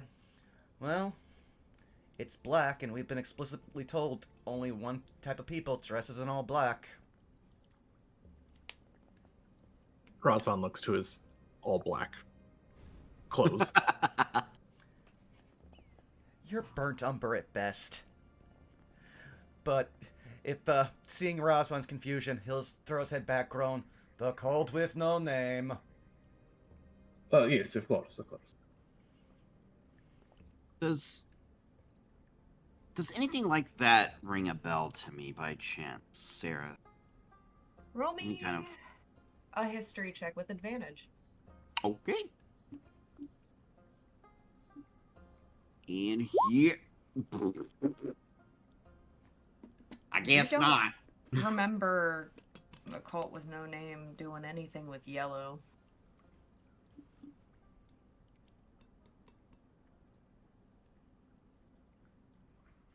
Listen, he brought you yellow, and it confuses you, and you don't understand why there's yellow. You can just, like, see the question marks around her head. I don't believe there's anything yellow related with the cult. I could be wrong, but black was the end color, if you get the gist. She says, like, kind of tugging on her own cloak a little bit. Mm-hmm. He'll just go, "Well, we're dealing with, if now probably an unidentified third party that is brave enough to deal with people recognizing them as possibly a cultist, but able to not get burnt at the stake like we almost were. And also strong enough to do that." And he just points to the throat. Again, how many bodies have we seen thus far on the road to Skald? It is a tragedy, of course. But unless we wish to bury the body or burn it, there's unfortunately not much we can do.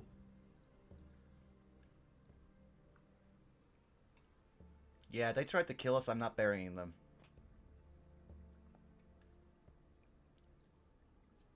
Like, that wasn't even a full day ago. I understand. Let's keep moving from this place. Allow nature to take its course. Alright. But for at least the next 10 minutes, Branson's going to be on edge, especially since this seems like a relatively fresh kill. Well, actually, no. If the rigor set in, there's been several hours between this. But still, for the sake of it, he's going to get him to move from the front to the center of the caravan for the most protection. Detect Evil and Good is up.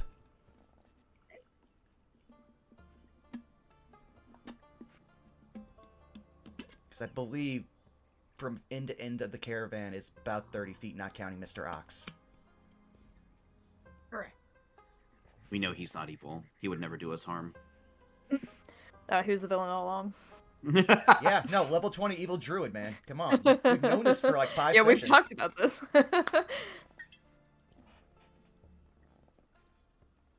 Alright. Detect Evil and Good is up, and you continue along in the woods. And actually, that right now I think is a great place for us to take a quick break. Sounds good to me. Sounds good to me. Oh boy. And yeah, hey, thanks for the raids, Maurice Baramel and Aeon Protect Gaming. Glad to have you guys here. Hope you're having a good time. We're a wandering. We are doing some wandering. Yeah, Skelly, if you will hold on to them, I need to go freshen up something real quick. I can do that. Thank you, my friend. I hope everybody in the chat is having a wonderful evening.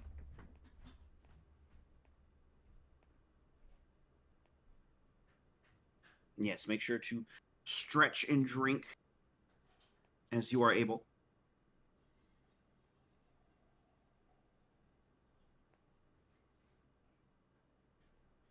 I am genuinely impressed that you did think of the whole moss bit, by the way. I was not Do you want to know expecting how I you to know pull that? Yeah, tell me.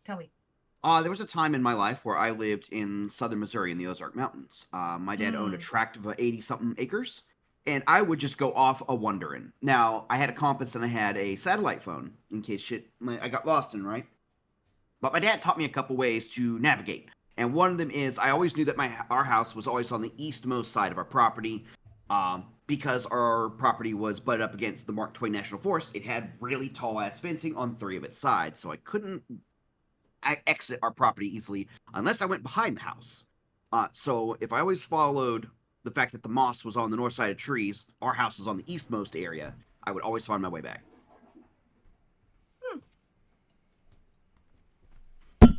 Because I also did hunting and stuff with my dad, and also just hiking all around. As a matter of fact, in my house, I still have. I found a chunk of meteorite actually going out and about, and I still got that. I shit. hold that. That's awesome. That's awesome. It's like this thing that's like as big as a football and it weighs like 30 pounds.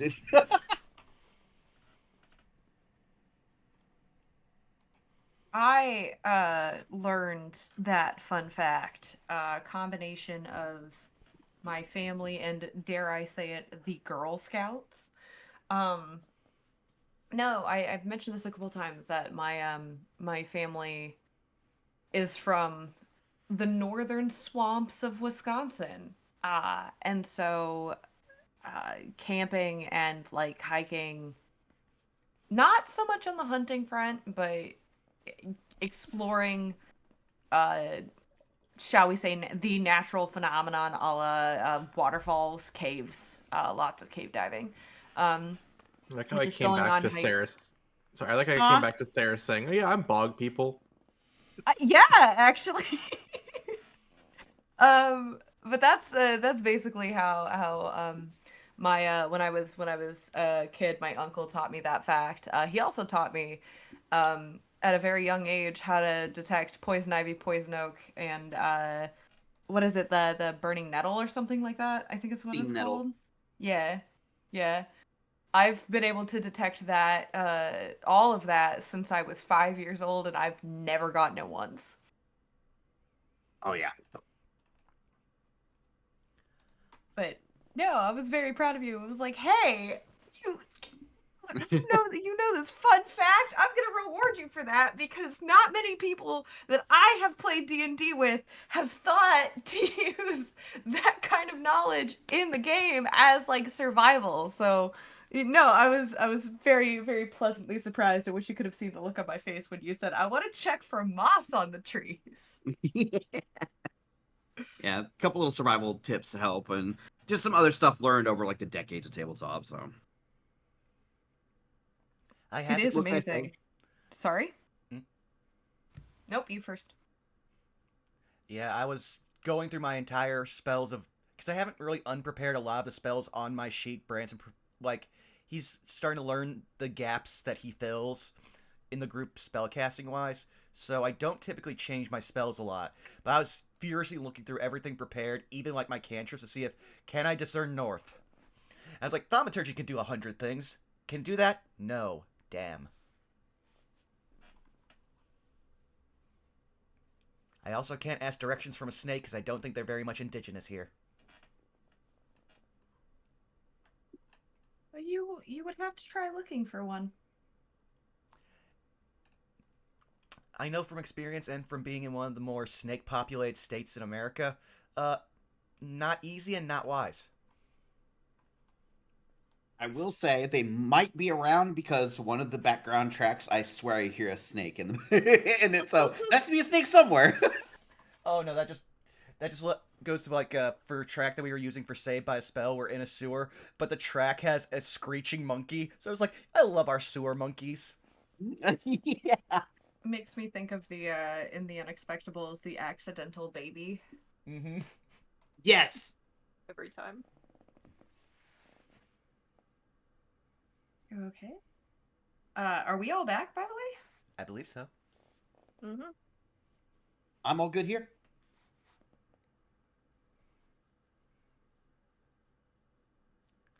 I think Zan stepped away. Oh, sorry, did I not come through? Yeah, I'm here. Oh, okay. Okay, cool. Are we good to resume? I'm good, yeah. Okay. There we go. Yeah. Amazing. So, we resume with a bit of a time skip. A couple of hours have passed at this point. You all have been, unless anyone wants to do anything else with the encampment, You all continue along your path, the mists lingering without really growing any thicker, but not really leaving, until eventually the 5 of you reach the tree line. And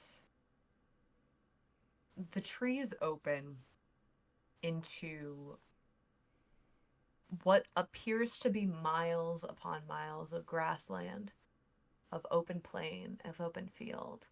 And you can very clearly see in the distance, as Lychee had previously mentioned, this giant, it's not like mountainous, but this giant plateau-like cliff that seems to wrap around in the distance, starting from like a really rigid, like cut off, almost in like an ellipsis shape, until eventually the plateau itself becomes overgrown with forest, of which you recognize as still the forest that you just exited.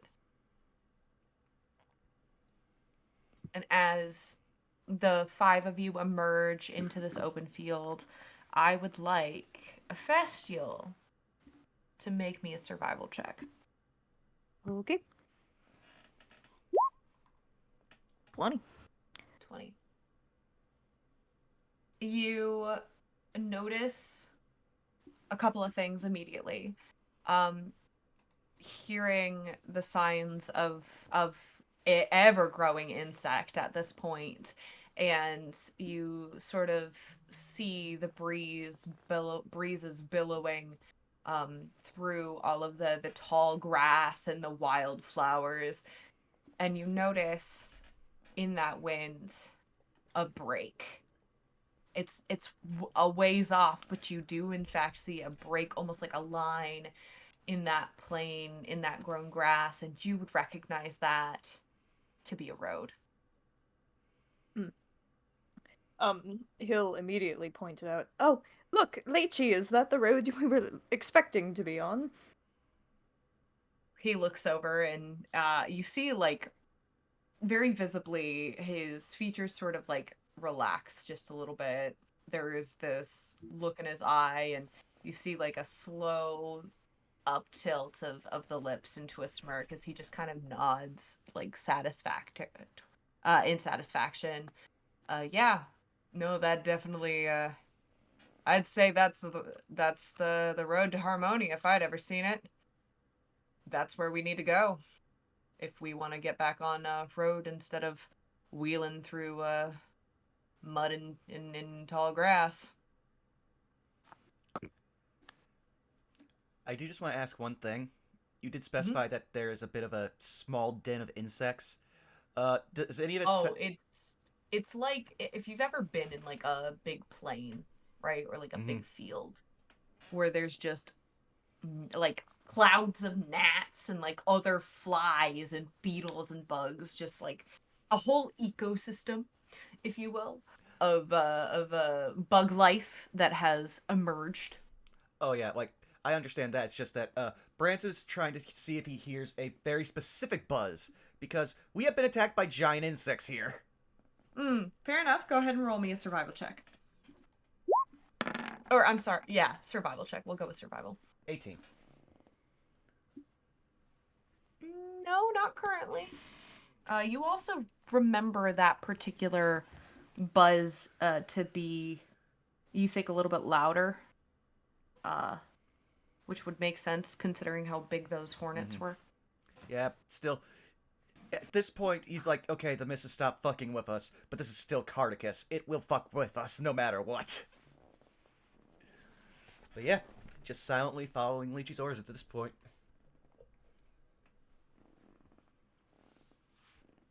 You all reach the road.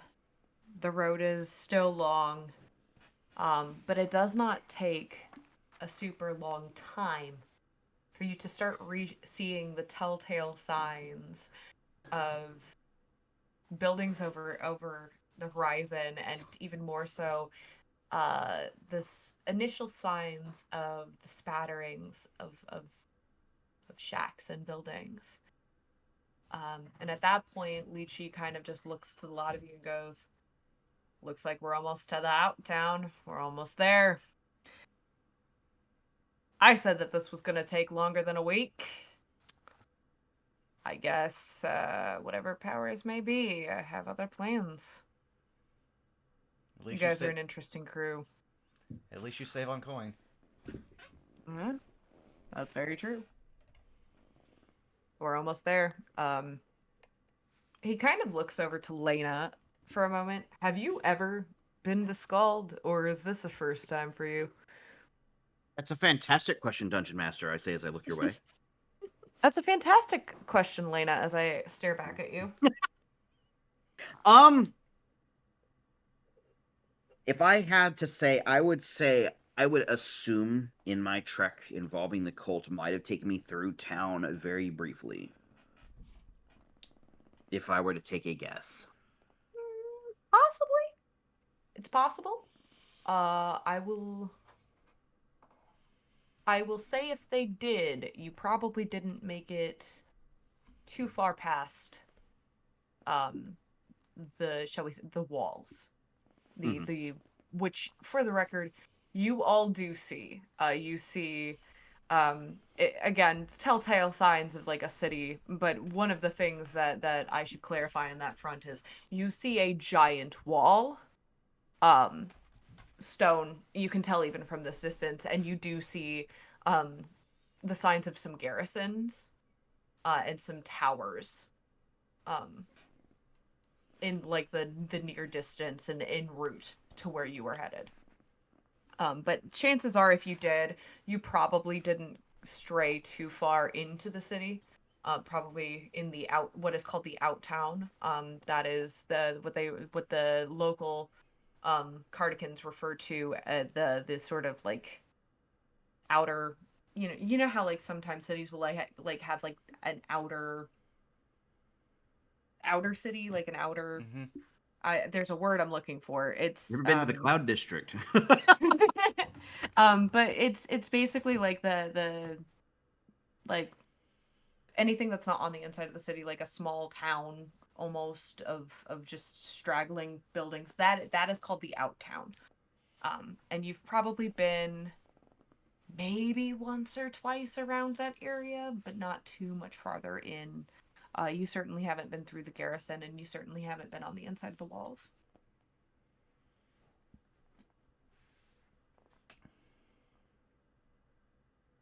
All right. She would look back toward Lychee and say, when I was traveling very, very briefly, I unfortunately doubt I'll be much help. I do apologize. No, I anticipated this much. That's why we're pausing here. If you thought your job was easy up to this point, this is where your job really comes in. If you were wondering this entire time why I hired you to help me, you're about to see it. You're under the illusion that we thought anything since coming here has been easy? That is hilarious.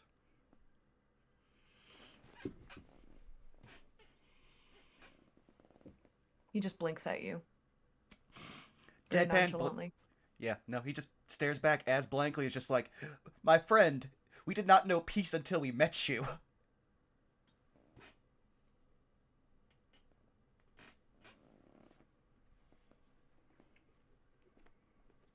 We're not quite in the city yet.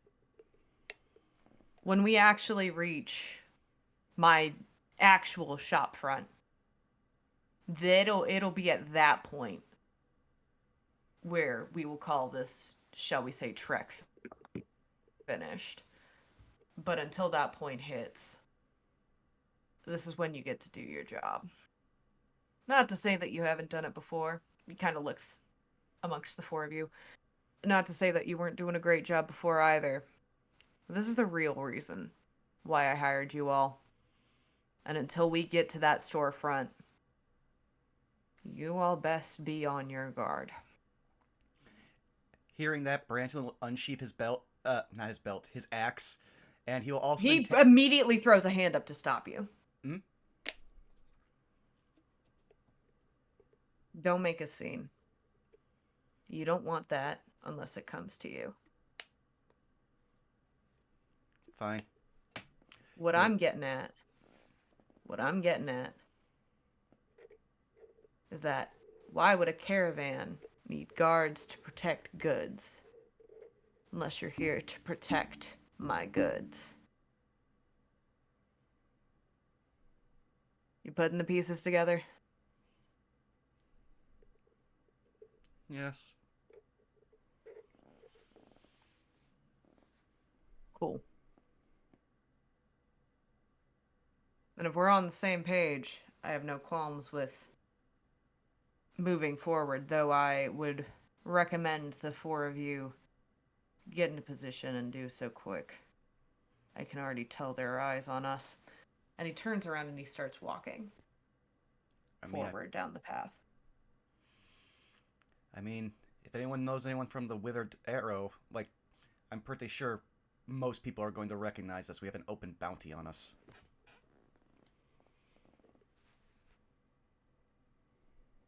He doesn't answer that. Lena will actually move to put her halberd away, like in the caravan, rather than carry it on her. Mm-hmm. She's like, if worse comes to worse, I keep this around for just to practice proper arts with an axe. Okay. If I really need a fight, I don't need a weapon. I'm not saying don't use a weapon. I'm saying if you come in with arms out, people will already assume you're up to trouble. She nods that. It's mostly because it'll make her look more inconspicuous if she's not hefting around a pole arm. Mm-hmm, mm-hmm. Meanwhile, hearing that, having resheathed his axes, Branson's going to be making a point to stand at his full height, and he's also going to stomp a bit. He is giving off the "do not fuck with me" aura. I am on a job. Go ahead and roll me an intimidation check. I love doing this because I am not proficient in that. It's funny every time. Yeah, it's a 2. Actually, no. I have an inspiration. I'm gonna burn it on this. Okay. That's just me tonight. That's a nat 1.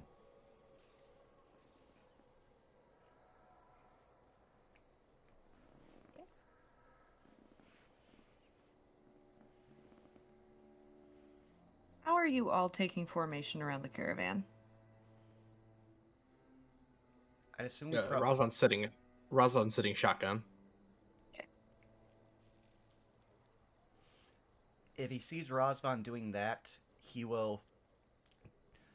Branson will, like, whistle over to Lena, and gesture for her to follow the back of the cart, and have Othestiel on the other side of the front of the cart. Lena would be agreeable to that. Yeah, same.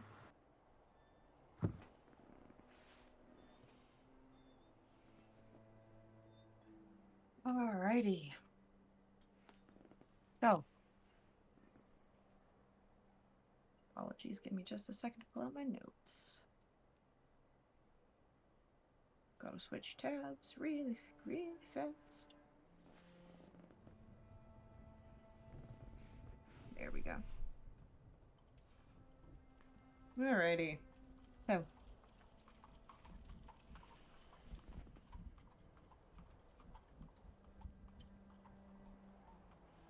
As you continue to move inward, you notice the scattering of buildings to your left, to your right, to your north, and to your south.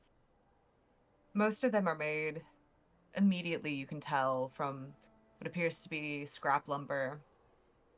And those that are made with better materials do seem to have an impoverished look to them. There's wear, there's a lack of upkeep. A building that you might see with paint chipped, windows cracked, splintering, perhaps the occasional patchwork of roof or wall You even see some where they've shoved clothing, such as rags or a towel or something of the sort, into a space to prevent a hole from letting air in. You do notice, specifically you, Razvan, every single one of these, and actually you too, Branson, every single one of these doors, does not matter if they belong to a shop or to a residential building. Every single one of them has some sort of lock, either padlock or a full bar, like an iron bar, draped across them. I would just ask one. You all. Hmm? I would just ask for one other thing since we're noticing stuff on the door. Uh, I'm gonna guess it's a pretty high amount of Blood Moon Guild insignias. You see a couple. Oh, only a couple. But something to note is the fact that those that are etched in are etched in poorly. It's almost difficult to tell what the symbol even is. It looks like someone must have taken, I don't know, a piece of shale and carved it in. These are not the carvings like you saw in Melancholy that were done with expertise, with excellence, and with precision. These are symbols of varying sizes and with a very deliberate, almost, sense of haphazardry. It looks like they were scratched in by whatever means necessary, and you can't necessarily call them, whoever it was, an artist. Mm-hmm. To that point, you find yourself easily distracted. For one, the drone of insects constantly surround you, and it serves you as a distraction from the constant scurrying of rodents at your feet, moving towards buildings. You notice, poor and wretched, the people moving about, doing their daily business. However, as the lot of you move further inward, one immediate thing you all notice very quickly, and that is an overwhelming look of suspicion that crosses over every single face that meets your eye. Without exception, every single one of them bears a look of hunger and or menace that cannot be concealed by a feigned smile or polite nod. But to that point, those smiles and those nods seem to be aimed solely at your employer. Any gaze that crosses you, well, actually, now that I think about it, no, Ephestial, you also receive feigned nods and smiles. Oh, they like me. But the other three of you, disdain, mortification, aghast, agog, fear, terror, especially those that cross Branson's view and Lena's view. One even grabbing her child, a woman grabbing her child, scooting that child along. No, no, no, no, we must go inside. We must hurry, hurry, hurry. Stay away, stay away. You hear the whispers. Immediately. The mutters, the gasps, as the lot of you continue to move down the road.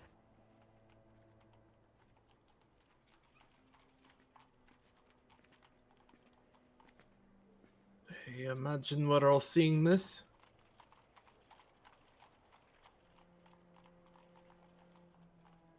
I mean, this was routine for me in most places where I was from, so I'm used to it. Right. What color is Branson's lantern? Currently, this is normal. Hmm.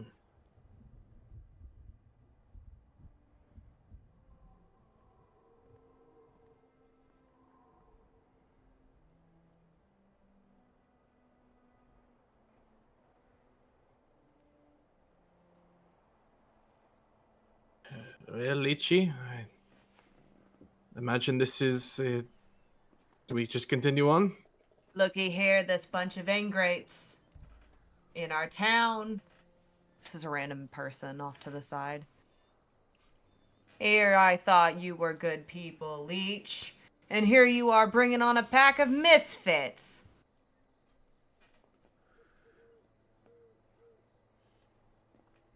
Razvan, you notice commoner, random commoner, common person. Picks up a rock, throws it at Leechy's feet, spits on the ground.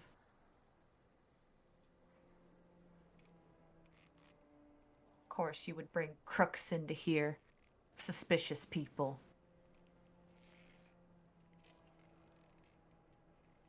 Shakes his head, muttering to himself. Lychee does not pay this person any mind, but not so in a sense of haughtiness or condescension, but in the sense that, and all of you could read this very quickly, in a sense of de-escalation, in a sense that he is not going to allow this person's, provoking commentaries actually lead to something, anything. Then, noticing Lychee doing that, Razvan will kind of choke on his somewhat traumatized memories of similar situations happening to him in the past, and just try to keep his chin up and following Lychee's lead. Roll me a deception check.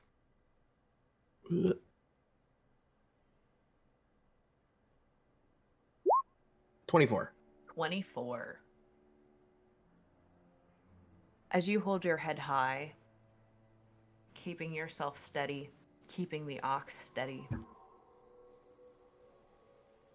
something slips by your know-how. Lena, a figure, it's hard for you to see, approaches you. And you hear him. Well, what do we have here? A really interesting group of people you are. Come to buy something. Looks like travelers to me. Do you need something? A place to stay? Maybe some food? Don't mind them. They're just scared.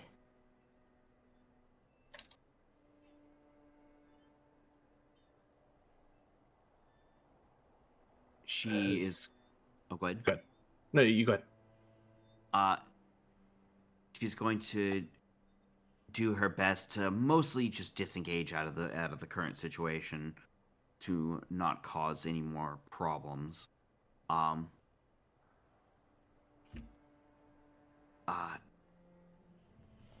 trying to think if she would actually say anything though, like a no thank you or something.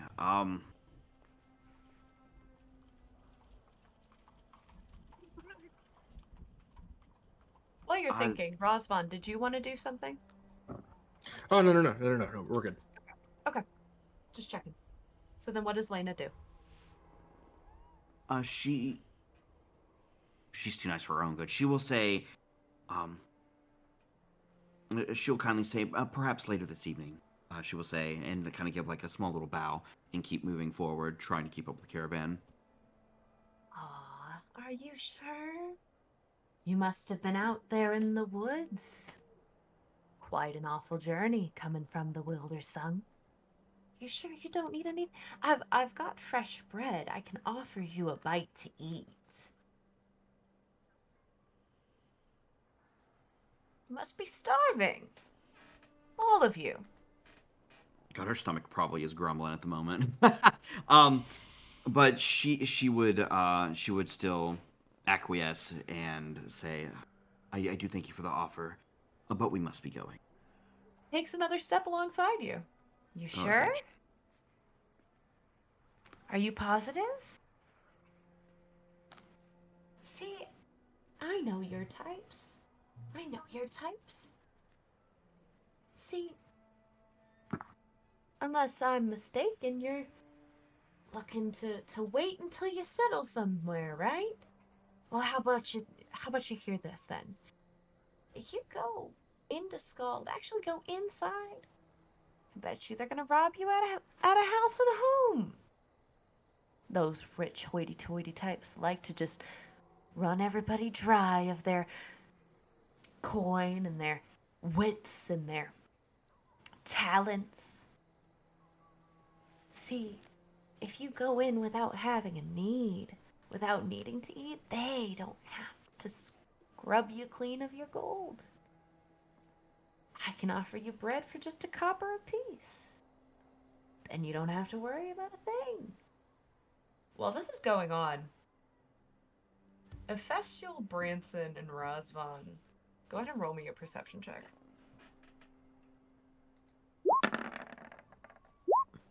17. That's a 12. 15. 15. 17 and a 15. You two, Razvan and Branson, notice there's somebody following you.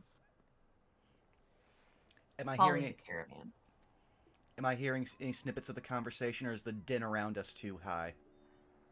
I would say you can hear some of the conversation, but it is, a busy area. People, you know, Okay. doing their ins and outs, ups and downs, their daily life sort of things. People are out and about. It's not as crowded as like a full city, but there are certainly people here.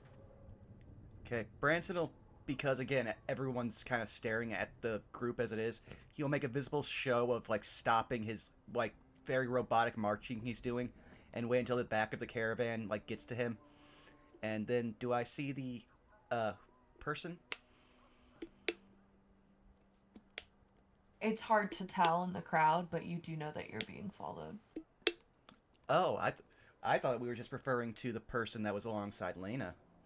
No, you are being followed. Oh, then I'm going to amend what I was doing. I thought, okay, Branson's just going to mutter under his breath because he knows he's like very close to right behind Lychee. We're being followed. Acts natural, and once we get inside the city walls, I will deal with it. No, you will need to deal with it now. Okay. Otherwise, we will not make it into the city walls. All right. Branson is going to then do like he did earlier, make a visible show of stopping, standing at his full height, turning around and going to the back of the caravan. Lena, would you switch with me? I need someone up at the front. Oh, yes, absolutely. And she will say, using the opportunity to try and get away from the person following her. She was walking alongside you. Mm-hmm. At which point then, Branson will try to scan and see if he can see whoever's following them, like doing a little bit of a backwards walking. Unfortunately, as you try to do that, the person standing next to you goes, "Oh, I understand there's more of you working together than I could see from this side. My apologies.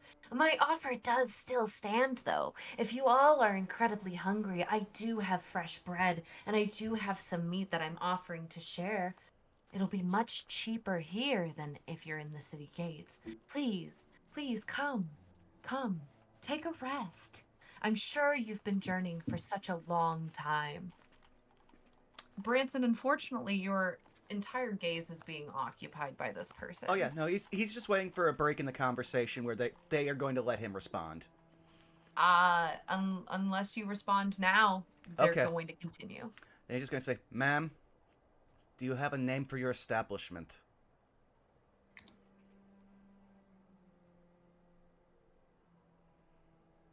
You're asking me to come up with a name on the spot? I'm sorry, but I can't just say leave your business card. I'm pretty sure no one in this district has one.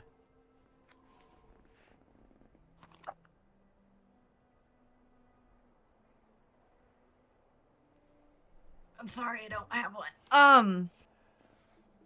She kind of looks at you with a grin and goes, "If you just follow me, if you come with me, you don't have to learn the name. I can tell you which building it is. Besides, I can be completely honest with you, I can't afford a sign. At this point, Signs are very expensive, you know." Ma'am, we have neither been paid for our work, nor are we done working. So either I'm leave aware. or I will be forced to do my job and remove you from this caravan. I'm asking if you and your colleagues would like something to eat. There's no harm in that for a group of travelers. I wouldn't imagine you want to be super rude and I'm fine with cause being as rude as I harm need to to a be little while I'm being lady. paid to be rude. And So- while that continues going on, what are the other three of you doing?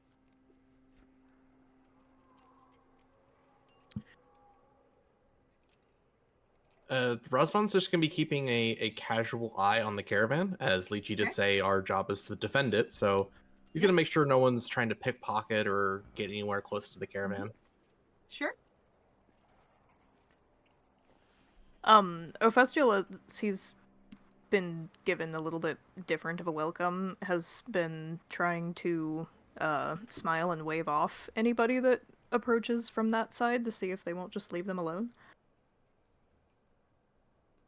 Most people, aside from this one woman who's approached, seem to be largely either, moving in their own, but largely are avoiding you collectively. There's a lot of suspicion, there's a lot of hesitation. Like, they see you and you seem like a breath of fresh air. They're still a little suspicious, and you can tell that right out the gate because they don't recognize you. But there's a very visible difference between the rest of the party and how they treat you specifically. But to that point, Razvan, you mentioned keeping an eye on the caravan. Not only is there someone following you, they're getting uncomfortably close to the back end wagon. While the wagon's still moving, Razvan will practicedly at this point kind of walk on top of the caravan to get behind it, taking Okay. the seat on the back to just look at the person as they kind of walk closer. It seems to be a relatively common man. Human. Face full of facial hair. Nothing to stand out in terms of clothing or appearance, as they look, again, rather impoverished. This person looks to be on the poorer side. Not necessarily of the dirty clothes, but very simple, cheaper materials. No signs of any leather at all. The individual does seem to be like actively approaching, and meets your gaze, and it. Go ahead and roll me an insight check. Hey.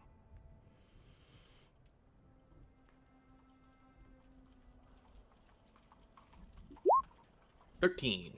13. It's not a difficult check.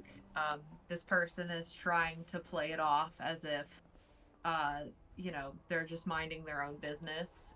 Not in a weird, like, over the top way, but just, like, clearly trying to look like they're minding their own business.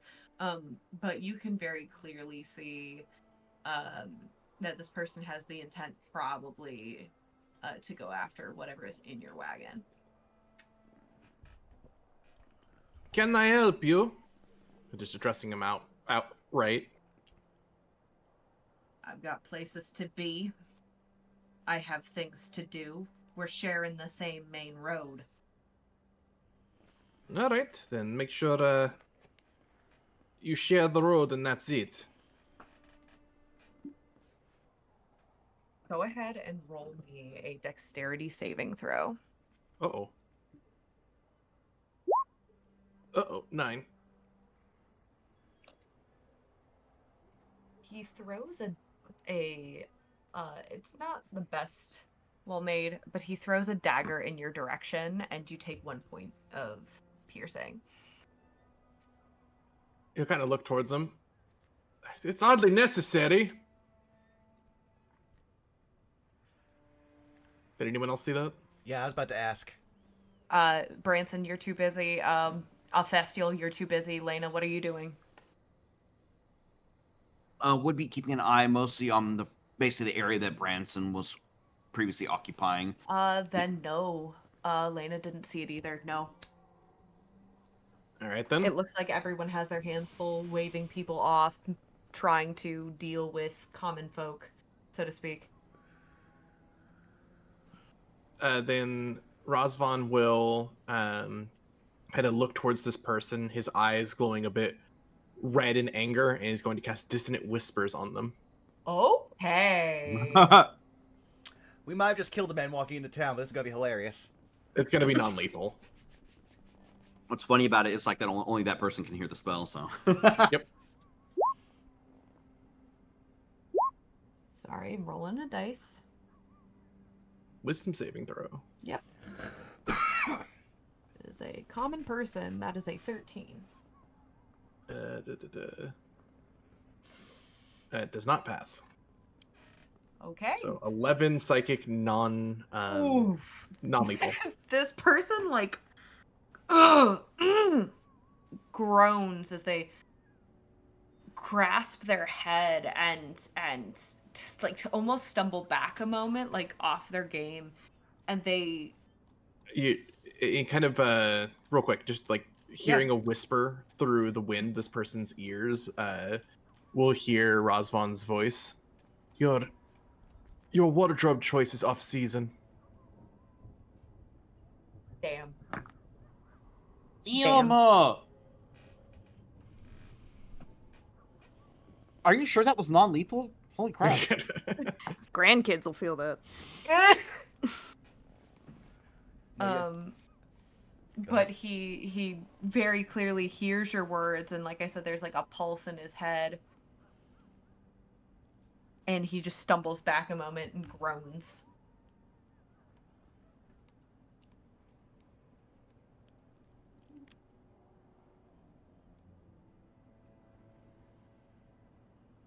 Yeah, Razvan will just kind of smile, smile towards him as I imagine the caravan keeps moving.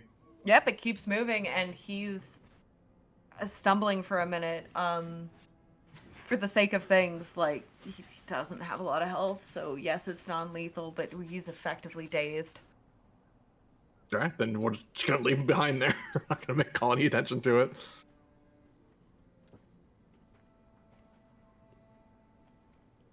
So he's out, out of sight, but that dagger sure is in your possession.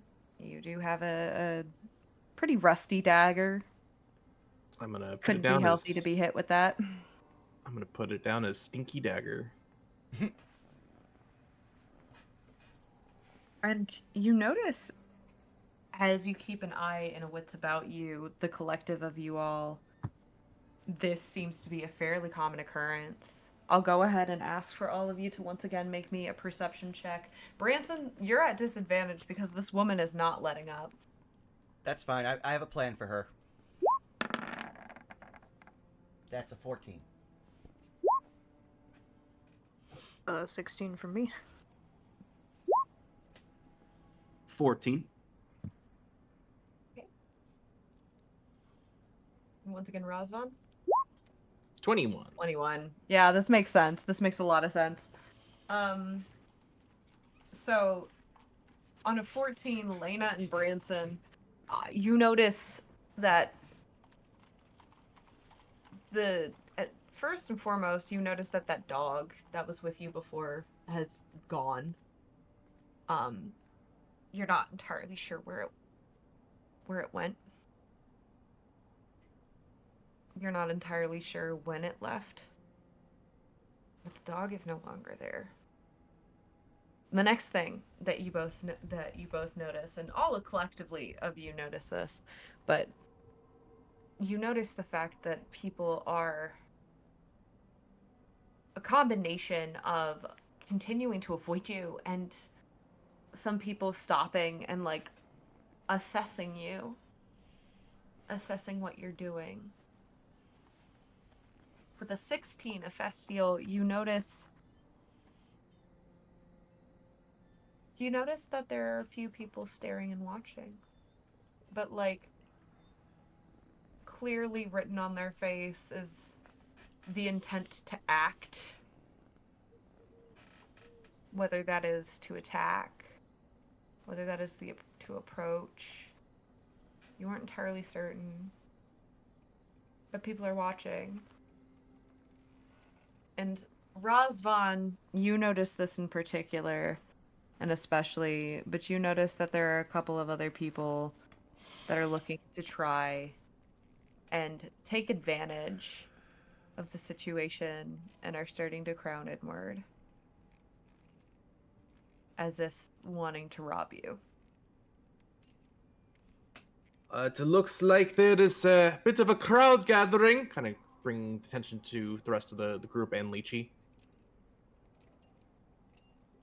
What kind of crowd?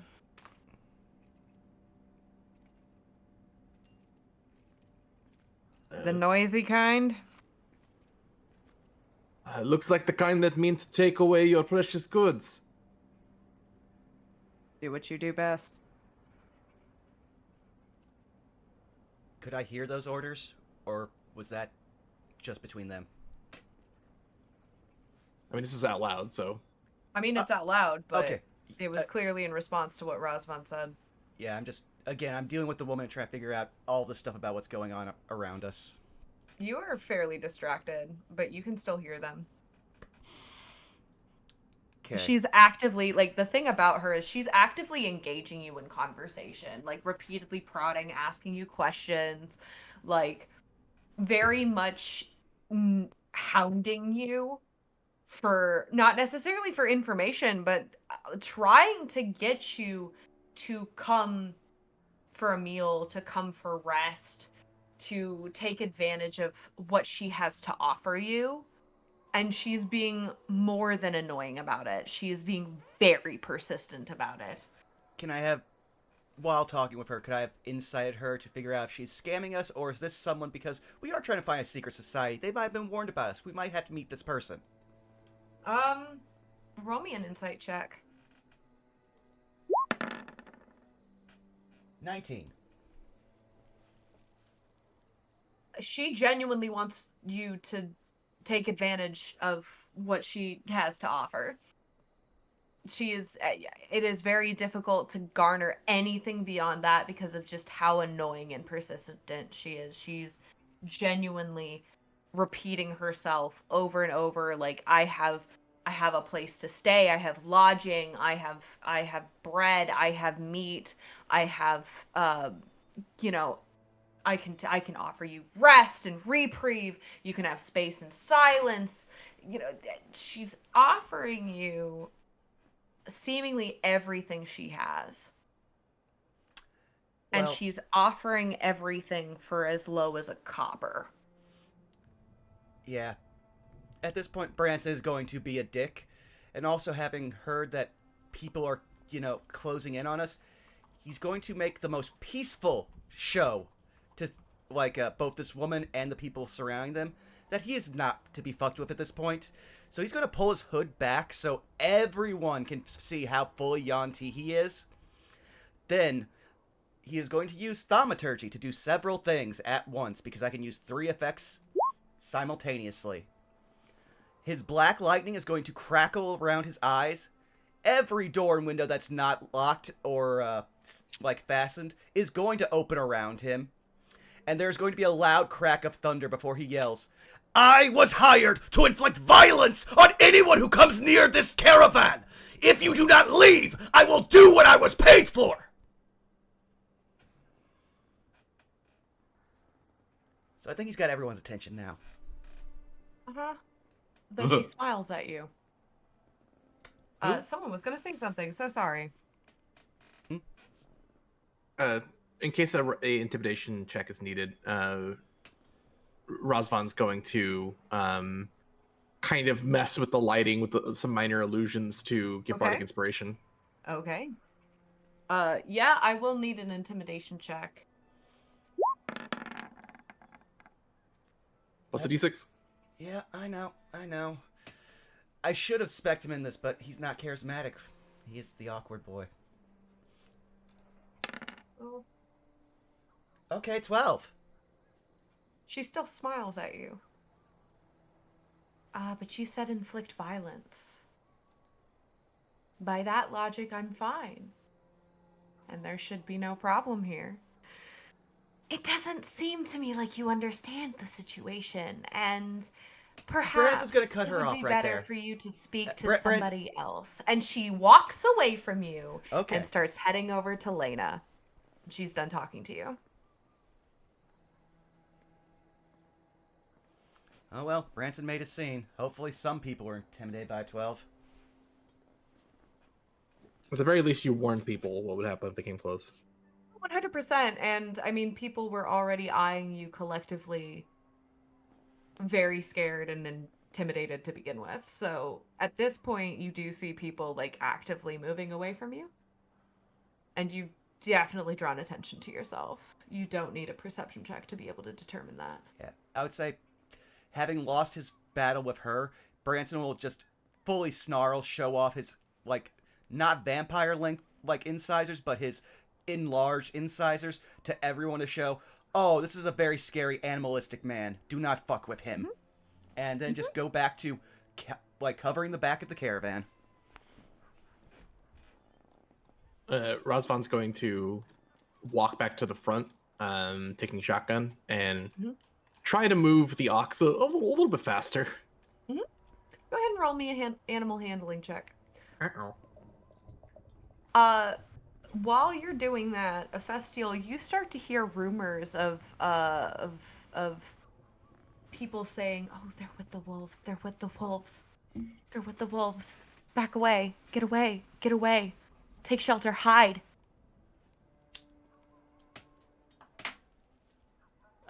He'll immediately look for Lychee. Lychee, they're saying we're with the wolves. Does that mean anything? You watch him grow, like, when someone, like, lets out a breath and they, like, groan internally, rolling their eyes. And he shoots Branson a less than savory look before saying, "We'll talk about it when we're out of earshot."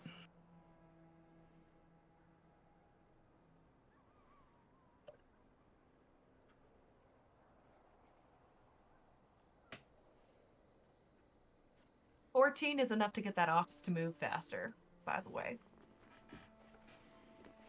Are you just following the road, Razvan, as you're directing the ox to move faster? Yes. Okay. And again, Lena, this woman has approached you again, and she's continuing to be very persistent. I don't see any reason for me to repeat, what she's saying, though she is just doing the same thing of, I'm here. I know that your friend was incredibly insistent that I wish to cause violence on you, but I promise I'm not. I just want to make sure that you all are well taken care of as you approach our little town, to make sure that you have food and shelter and all of the things that you need. You must be so tired. Please, it's insistent.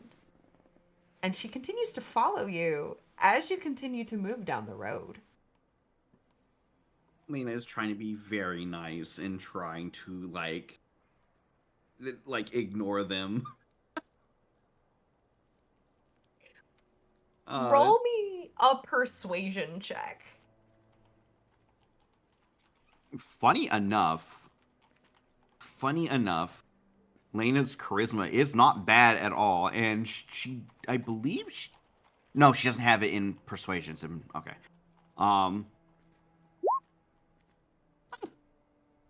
16. It takes a whole 15 minutes before this woman gives up and disappears into the crowd. Lena just tries her best to be nice. Like, she's like, she's not one to really like just shriek at people or something. But she does her best to like just weather it for the sake of the caravan and everything. This is worse than like if you've ever experienced like people in sales and how pushy they are. This is like a million times worse than that. Enduring it, like Oh yeah, this is my nightmare. Oh yeah. yeah. This is like walking in like your local mall in like the most persistent like center lane stall person to show you the perfume ever. This is like you go to the swap meet and the person goes from behind their counter to following you as you're trying to walk away. Correct. And this continues for 15 minutes. As you continue to move at a rapid pace at this point through the town. Eventually, though, you reach a point where you start to see the what appears to be a rather large fortress standing tall, closer to what you recognize as the walls of the city. And you see what I can only describe as like two towers sitting inside a hexagonal wall that is attached quite literally genuinely to the rest of this outer city. But what you immediately notice is that in that southernmost wall, it's crumbling. It's collapsed, decrepit, breaking apart as if you could just blow on it and it would just roll and further fall over. You see what appears to be an entire, set of structure, giant, like almost like a keep. Like I said, it's a giant fortress structure. But the southeasternmost side, besides the tower that is still upright, seems to have collapsed in on itself. And you see rubble and rock all over the ground, even as you approach it. And as you get closer, you swear that you hear the faint echoes of a song. It's mournful, somber, eerie. And you swear you all can hear it. As you approach, Lychee turns to the lot of you and goes, "Good work. We're about to reach the outer wall. We have to get through this building first, but once we're able to do that, we'll hit the southernmost gates. Although, if I'm to be honest, I don't like it, but we might want to go for the southwestern wall over the southeastern wall." He seems to be in deep contemplation as he says that. What makes you say that? Tolls. Hmm.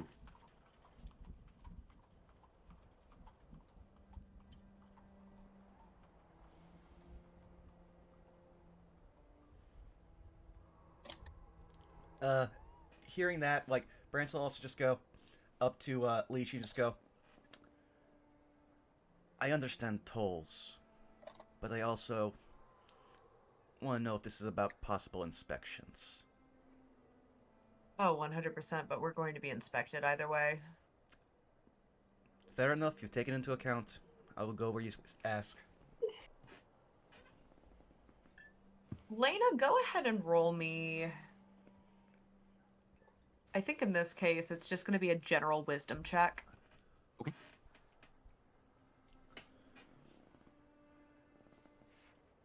All right. general wisdom. Glad I put that +1 stat modifier point in that wisdom to help out a little bit. 8 instead of what would have been 7. Fantastic. Never mind. I'm so sorry. That's fine.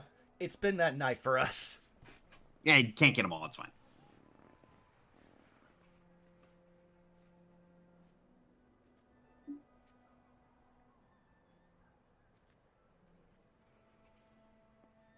As you continue to move towards the fortress, I would like all of you to make me wisdom saving throws. Oh boy. Oh, my brain.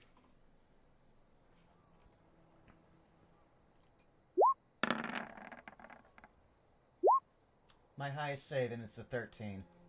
17. I also got a 15. 13.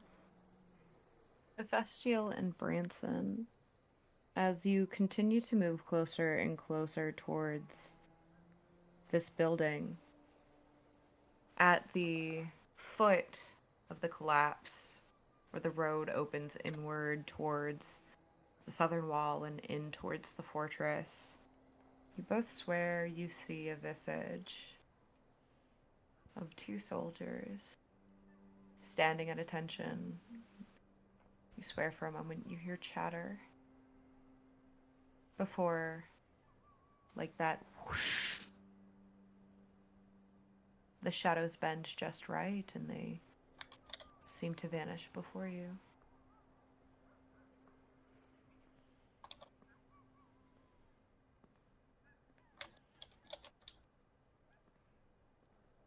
My only question is, would we perceive that something strange has happened? You and Hephaestiel saw it. And you Okay. heard the faint sense of chatter for just a brief moment.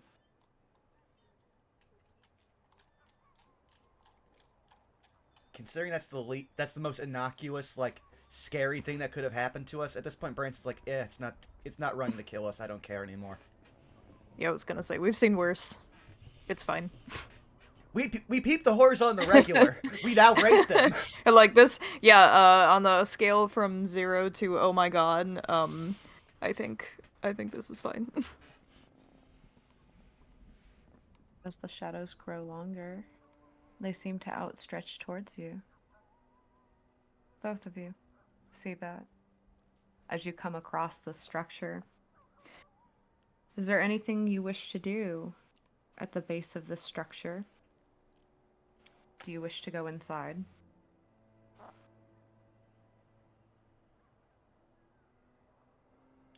At this point, Branson will just say he'll hold back for a little bit, so possibly Leechy and the others don't notice, but he's putting some distance between the shadows and the caravan. And he's just going to say, so only they and he could hear it. If you're going to take me, at least show me the same smile. Roll me a D100. Oh, goody. 71. We're 2 away from the funny number. You see what almost look like claws reaching out towards you for just a moment.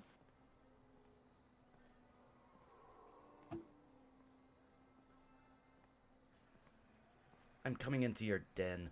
You can take me then. And he just starts walking off.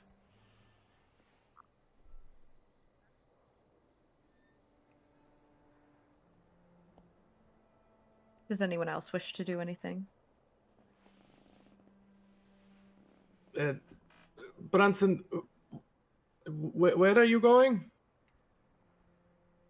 Something was putting the cart in danger. I stood back for it. It's gone.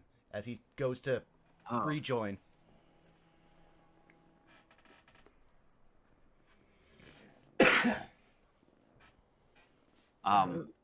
There is Do one we keep thing. moving forward, or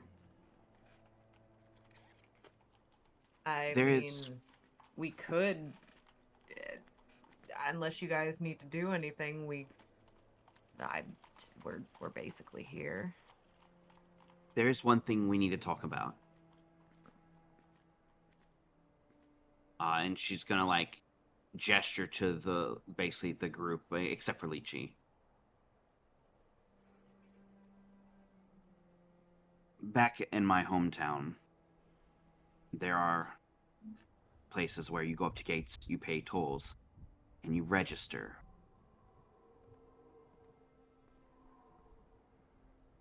Is this Do you about remember that? what I... Is this about that stupid name?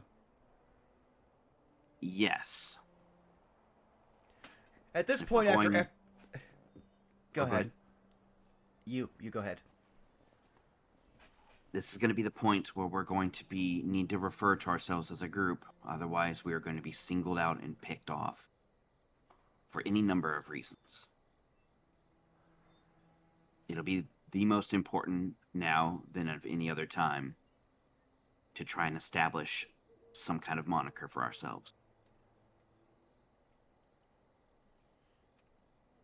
I've given 3 options. At this point, I'm leaning towards, if we're going to be a spectacle, at least the people who know will know. I'm leaning towards the Raven kind. Because then it might at least save us time when we get to the Nature's Guild. Lychee kind of just stares at you when you say that. He doesn't say anything, but he definitely like Kermit head turn. Can I insight? Yeah, you can insight. Yeah, it's on par for me tonight. 11. He sure is staring at you. At that point, Branson will just give him a look of, I have not questioned you on anything. Leave me the fuck alone right now. There was someone that had... I forget who it was in the party, but someone had suggested the name... someone had suggested the Strays.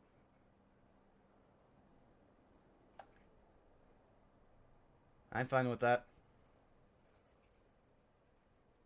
Regardless of what we name ourselves, we're going to draw attention from someone from some direction. Though we may want to avoid your specific suggestion, Branson, because of the dire weight of it all. At least it'll give us a little more time to establish ourselves and maybe be a little more prepared. Fine. Does anyone object to the Strays? Or have another name in mind instead. The strays that sing. I don't sing. Yes, you do. I have heard your singing voice.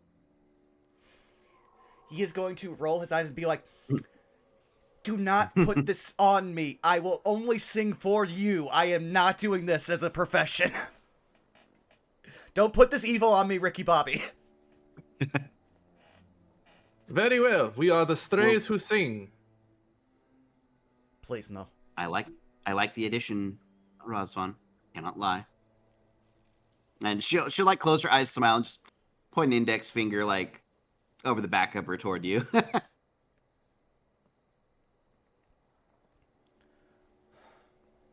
Ophestiel, do you have an opinion? No, he's actually just kind of snickering at the fact that this bothers you.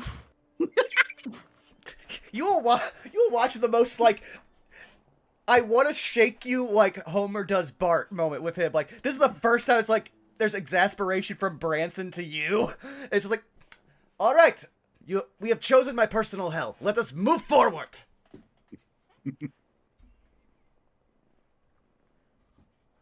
Consider it a trial of sorts, if you will. Maybe it'll help.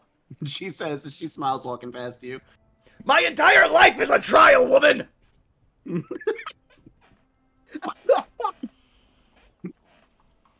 you Yeah, it's hear called that, immersion Lena? therapy. Did you hear that, Lena? The cadence in his voice. Oh, heavenly.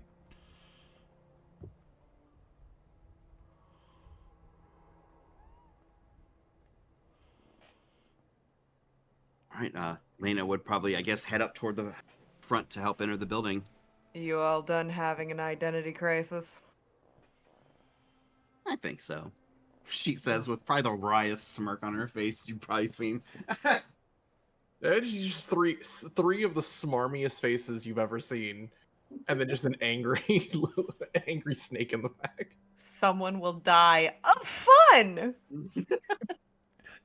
No, at that point, someone will die. Of fun. No, of bloodshed. That's the entire Uh. dichotomy of Razvan and Baranson. Go ahead. You reach. Well, at this point, Luigi just kind of looks to you, Lena, and goes, "I'm gonna be real. I don't know what they're gonna try and charge us." Don't worry about that. Let me handle that situation if it does come to pass that we cannot pay. I do know. I don't know if anything like this happens here in Skald, but I know back at home there was a way to navigate around paying the tolls. I don't know if there's a similar custom here or not. He stares at you in awe. Like you just imparted upon him a deep and profound wisdom that he has never known.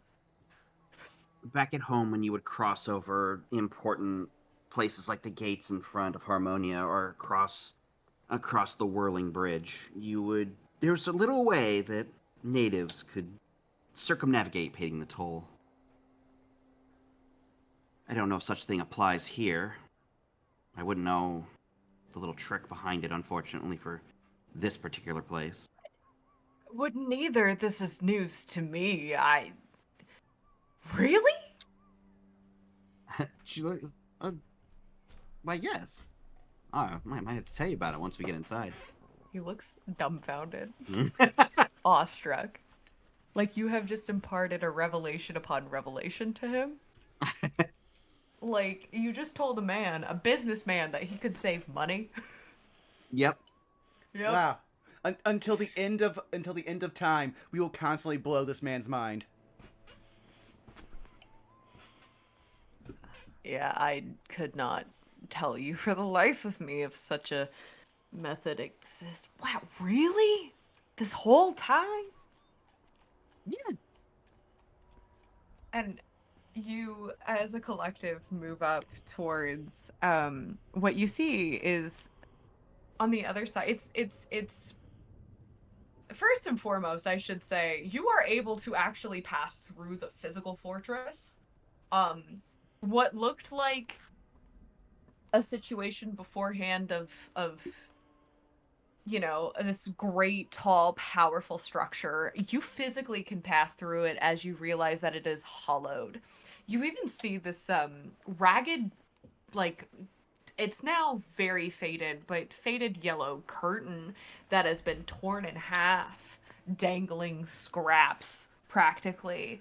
And you are able to walk through this fortress that is hollowed out, completely collapsed from the inside out, like it's a tunnel that you can just go through. And on the other side, to your northwest and your northeast, you see two gates, both with slightly garrisoned exteriors. You actually both see on both catapults, full armed catapults aimed down at these gates. To the northwest, which would be to your left, you see two guards fully suited up, with each of them holding halberds and a shield. And then to your left, or the northeast, you see two pairs of guards, so four guards. Yes, they're fully suited up, but you also notice that they're crested. And two of them are wearing these dark brown cloaks. Again, halberds and shields out. And Lychee just looks to a lot of you and makes a very attempted stealth roll here. Very low whisper says, "Now do you see why I said the southwest gate?" Yeah. See.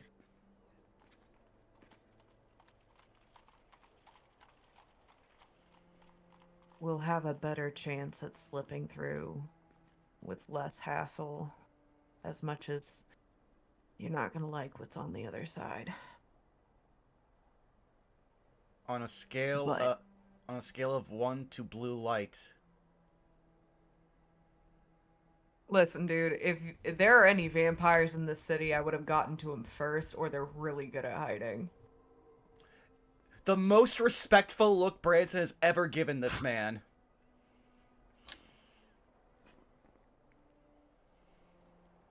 And then he looks to you, Razvan puts a hand on your shoulder and goes, "No offense." None taken.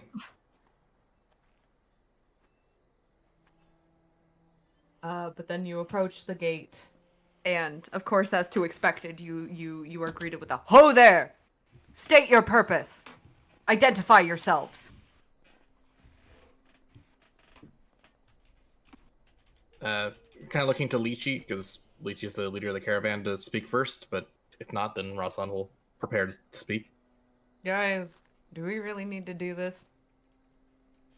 State your purpose and your name, sir. You'd think after about 30 years of doing this, though, they'd be fine. Like, you know what? It's fine. It's whatever.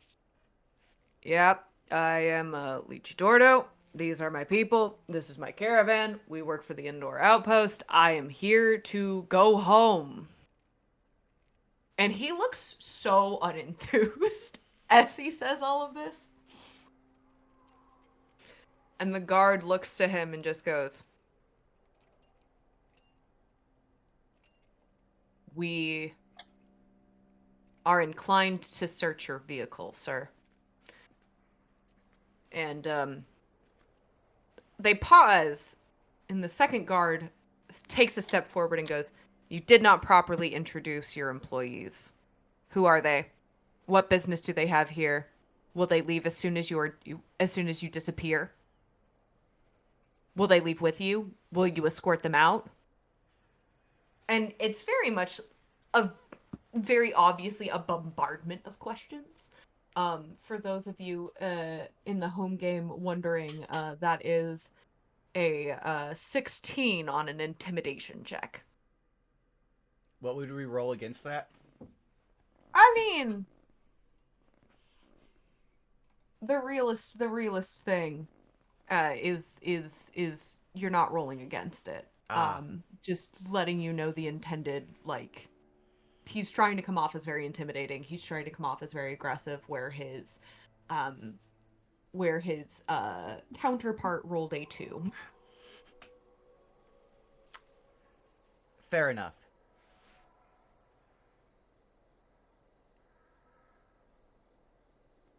More so letting you know what the intensity, the intended intensity is, but you can respond accordingly. Oh, so we need to respond. Okay. I guess I'll share a look from Lychee to, like, figure out that he's not supposed to say this as, like, the employer.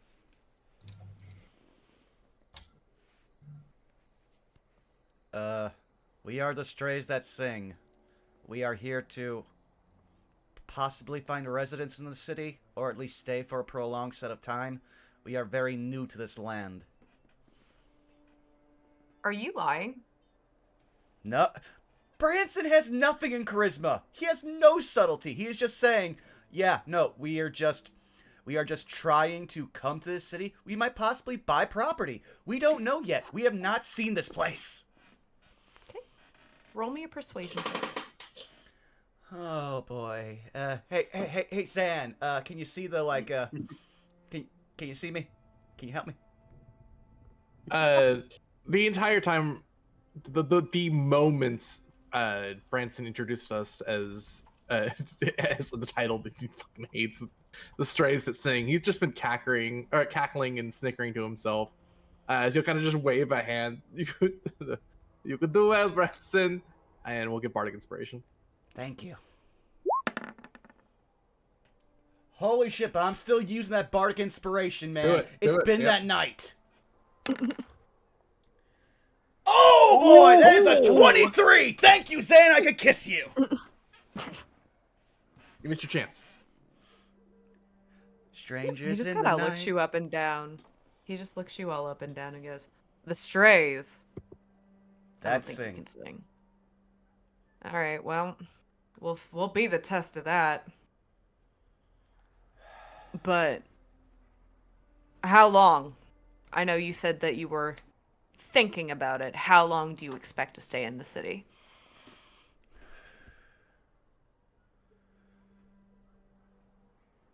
I do not know. Do you want to take this? Yeah. Rasvan will kind of sidle up next to Branson. We have a lot of coin we want to spend. I imagine we would leave the moment we are no longer financially solvent. Unless, of course, you want to turn away our coin. It has nothing to do with turning away your coin.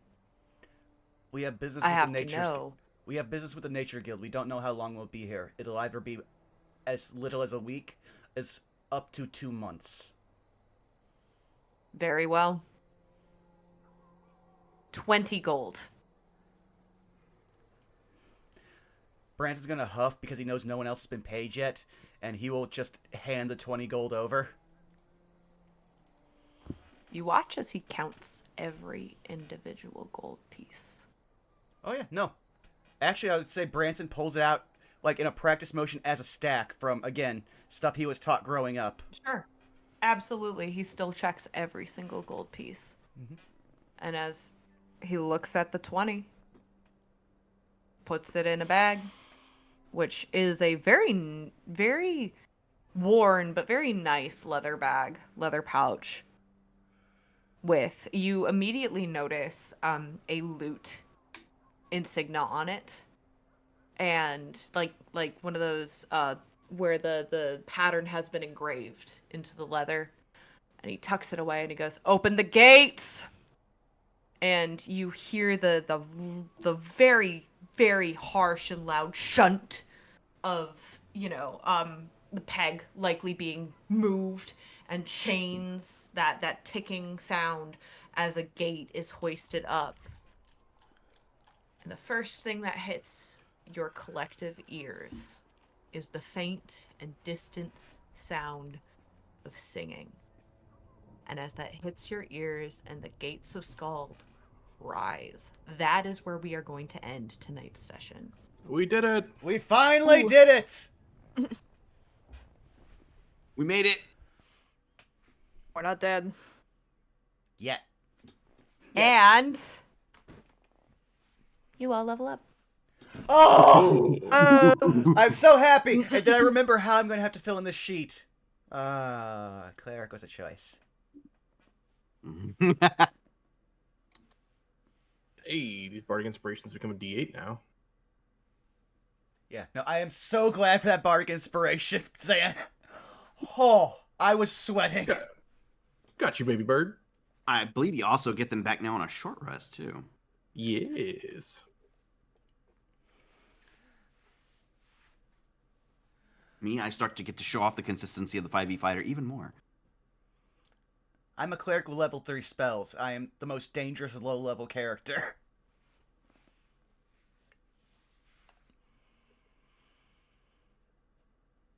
But yeah, no. The only thing that's even funnier is that Rosvon still hasn't thought to tell you, hey guys, we got a Dampmere who wants to have his vampire dad killed. Do we want to do anything with that? Look, there was no real place to say it that made a lot of sense yet. Now that we're at Skald, he'll have the conversation. Totally fine. Again, like, we are a lovely and adorable train wreck, and people are staying here for that. Huh. But yeah, I know certain people need to start winding down, so who wants to start the going around the horn while I find someone for us to raid? Not it. Nose goes.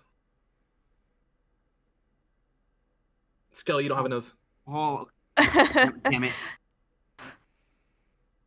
Oh, very well. Hi. Don't sound so excited.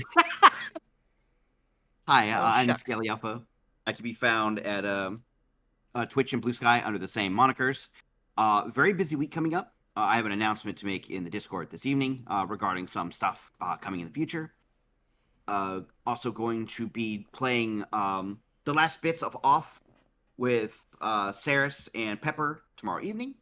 And Tuesday evening, we'll be playing Abiotic Factor with Xanalis Grimm and Arkolf, where I once again assume role as unwitting intern.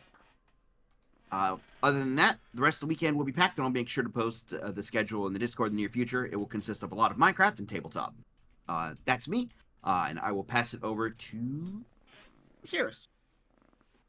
Whoa! You can find me all over the internet at Tixtixel. As Skelly mentioned, I will be on his channel tomorrow. We're gonna finish off for realsies this time, and I cannot wait to see your reaction, Skelly, in real time. It has been a trip, and the ending will not be any different. Other than that, I posted an illustration as I am continuing my tarot card series. Sorry it takes me so long to do anything digitally, but I am genuinely trying to get things done, but to the best of my ability. Other than that, as I previously mentioned, no Saturday stream for me personally. And then we are on to next week. With that, Kaz. Hello. You can find me at Catastrophe Cause all over the internet. I'm deep in SoccerCon prep. Almost done though. I actually finished Caesar's coat while we were on game, so. Let's Nice. Well, we'll have to Let's see. We have to put him go! back on the form and see if he doesn't look stupid. Because right now it's literally just a big mound of fabric. But yeah. That's pretty much it. I'll be at SoccerCon from the 18th to the 20th. And I don't know what's gonna happen from there. I'll probably be dead. Yeah. We do have exciting things planned for that. We have a though, lot so of it'll- exciting things planned. It's gonna it's be gonna be really, really great. So I'm excited. But yeah, let's hear from Zan. Yay! I am Kaz's favorite, and certainly not the last to be popcorns to. You can catch me over. You can catch me over at Xanlosgrim, twitch.tv/Xanlosgrim tomorrow, where we should be on for some more Stalwart Souls. It looks like. For whatever reason we have to cancel, then we'll stream something else. Then you can also catch me over on Distortion Devil's channel at 2 p.m. PST on Tuesday, where we're going to be either doing Vecna Eve of Ruin or something else that's kind of fun. Pending on, again, flight schedules, so look out for that. Once that's done, whenever that might be done, you can catch me over on my Twitch channel again, Skelly Alphas or Arkovs, where we're going to be playing some more Abiotic Factor, getting into the newer content that we haven't really delved into yet. So if that piques your interest, that will be there. And lastly, you can catch me over on twitch.tv/Monteculo at 7 p.m. PST, where we continue our playthrough of Dungeon of the Mad Mage, where I play a high-level fighter. We are deep into the module, and if that piques your interest, that will be there for you there as well. And aside from that, I will lay it up to the last of us, the best of us, the strongest of us, Vaughn. I'm only the two of those. But, hi. You've already found me here at twitch.tv/BurnoutVaughn. You can no longer find me on Twitter. I have nuked it. But you can find me on Blue Sky and YouTube at BurnoutVaughn. Also on Patreon at Burnout Spar. This next week, no streams. I got some stuff to deal with. Following that, maybe some more Saved by the Spell. We're coming up on what will be a hiatus as we prepare for our second year. A lot has happened. I am afraid if I'm going to inflict Saved by the Spell on Leah. That said, you were just talking about a really high-level game, Zan, so I'm going to send our friends over to another high-level game where I believe they're between level 17 and 20. Is my good friend, the Pudding Pastry, Farting Tart, as well as CG and some other good friends of the channel. Their War of the Shattered Sun game is a complete homebrew setting, but again, they're winding down the end of a very big campaign, so I think it's pretty obvious what our raid message should be, which would be the strays that sing. I was gonna suggest we made it. Fair. Yeah, Looks actually, like no. we That made was it. more. I was about to say that's more earned. Yeah, no. Raid messages. We made it. Thank you all for coming out. We will see you again down the road. We love you. Bye-bye. Bye. Bye.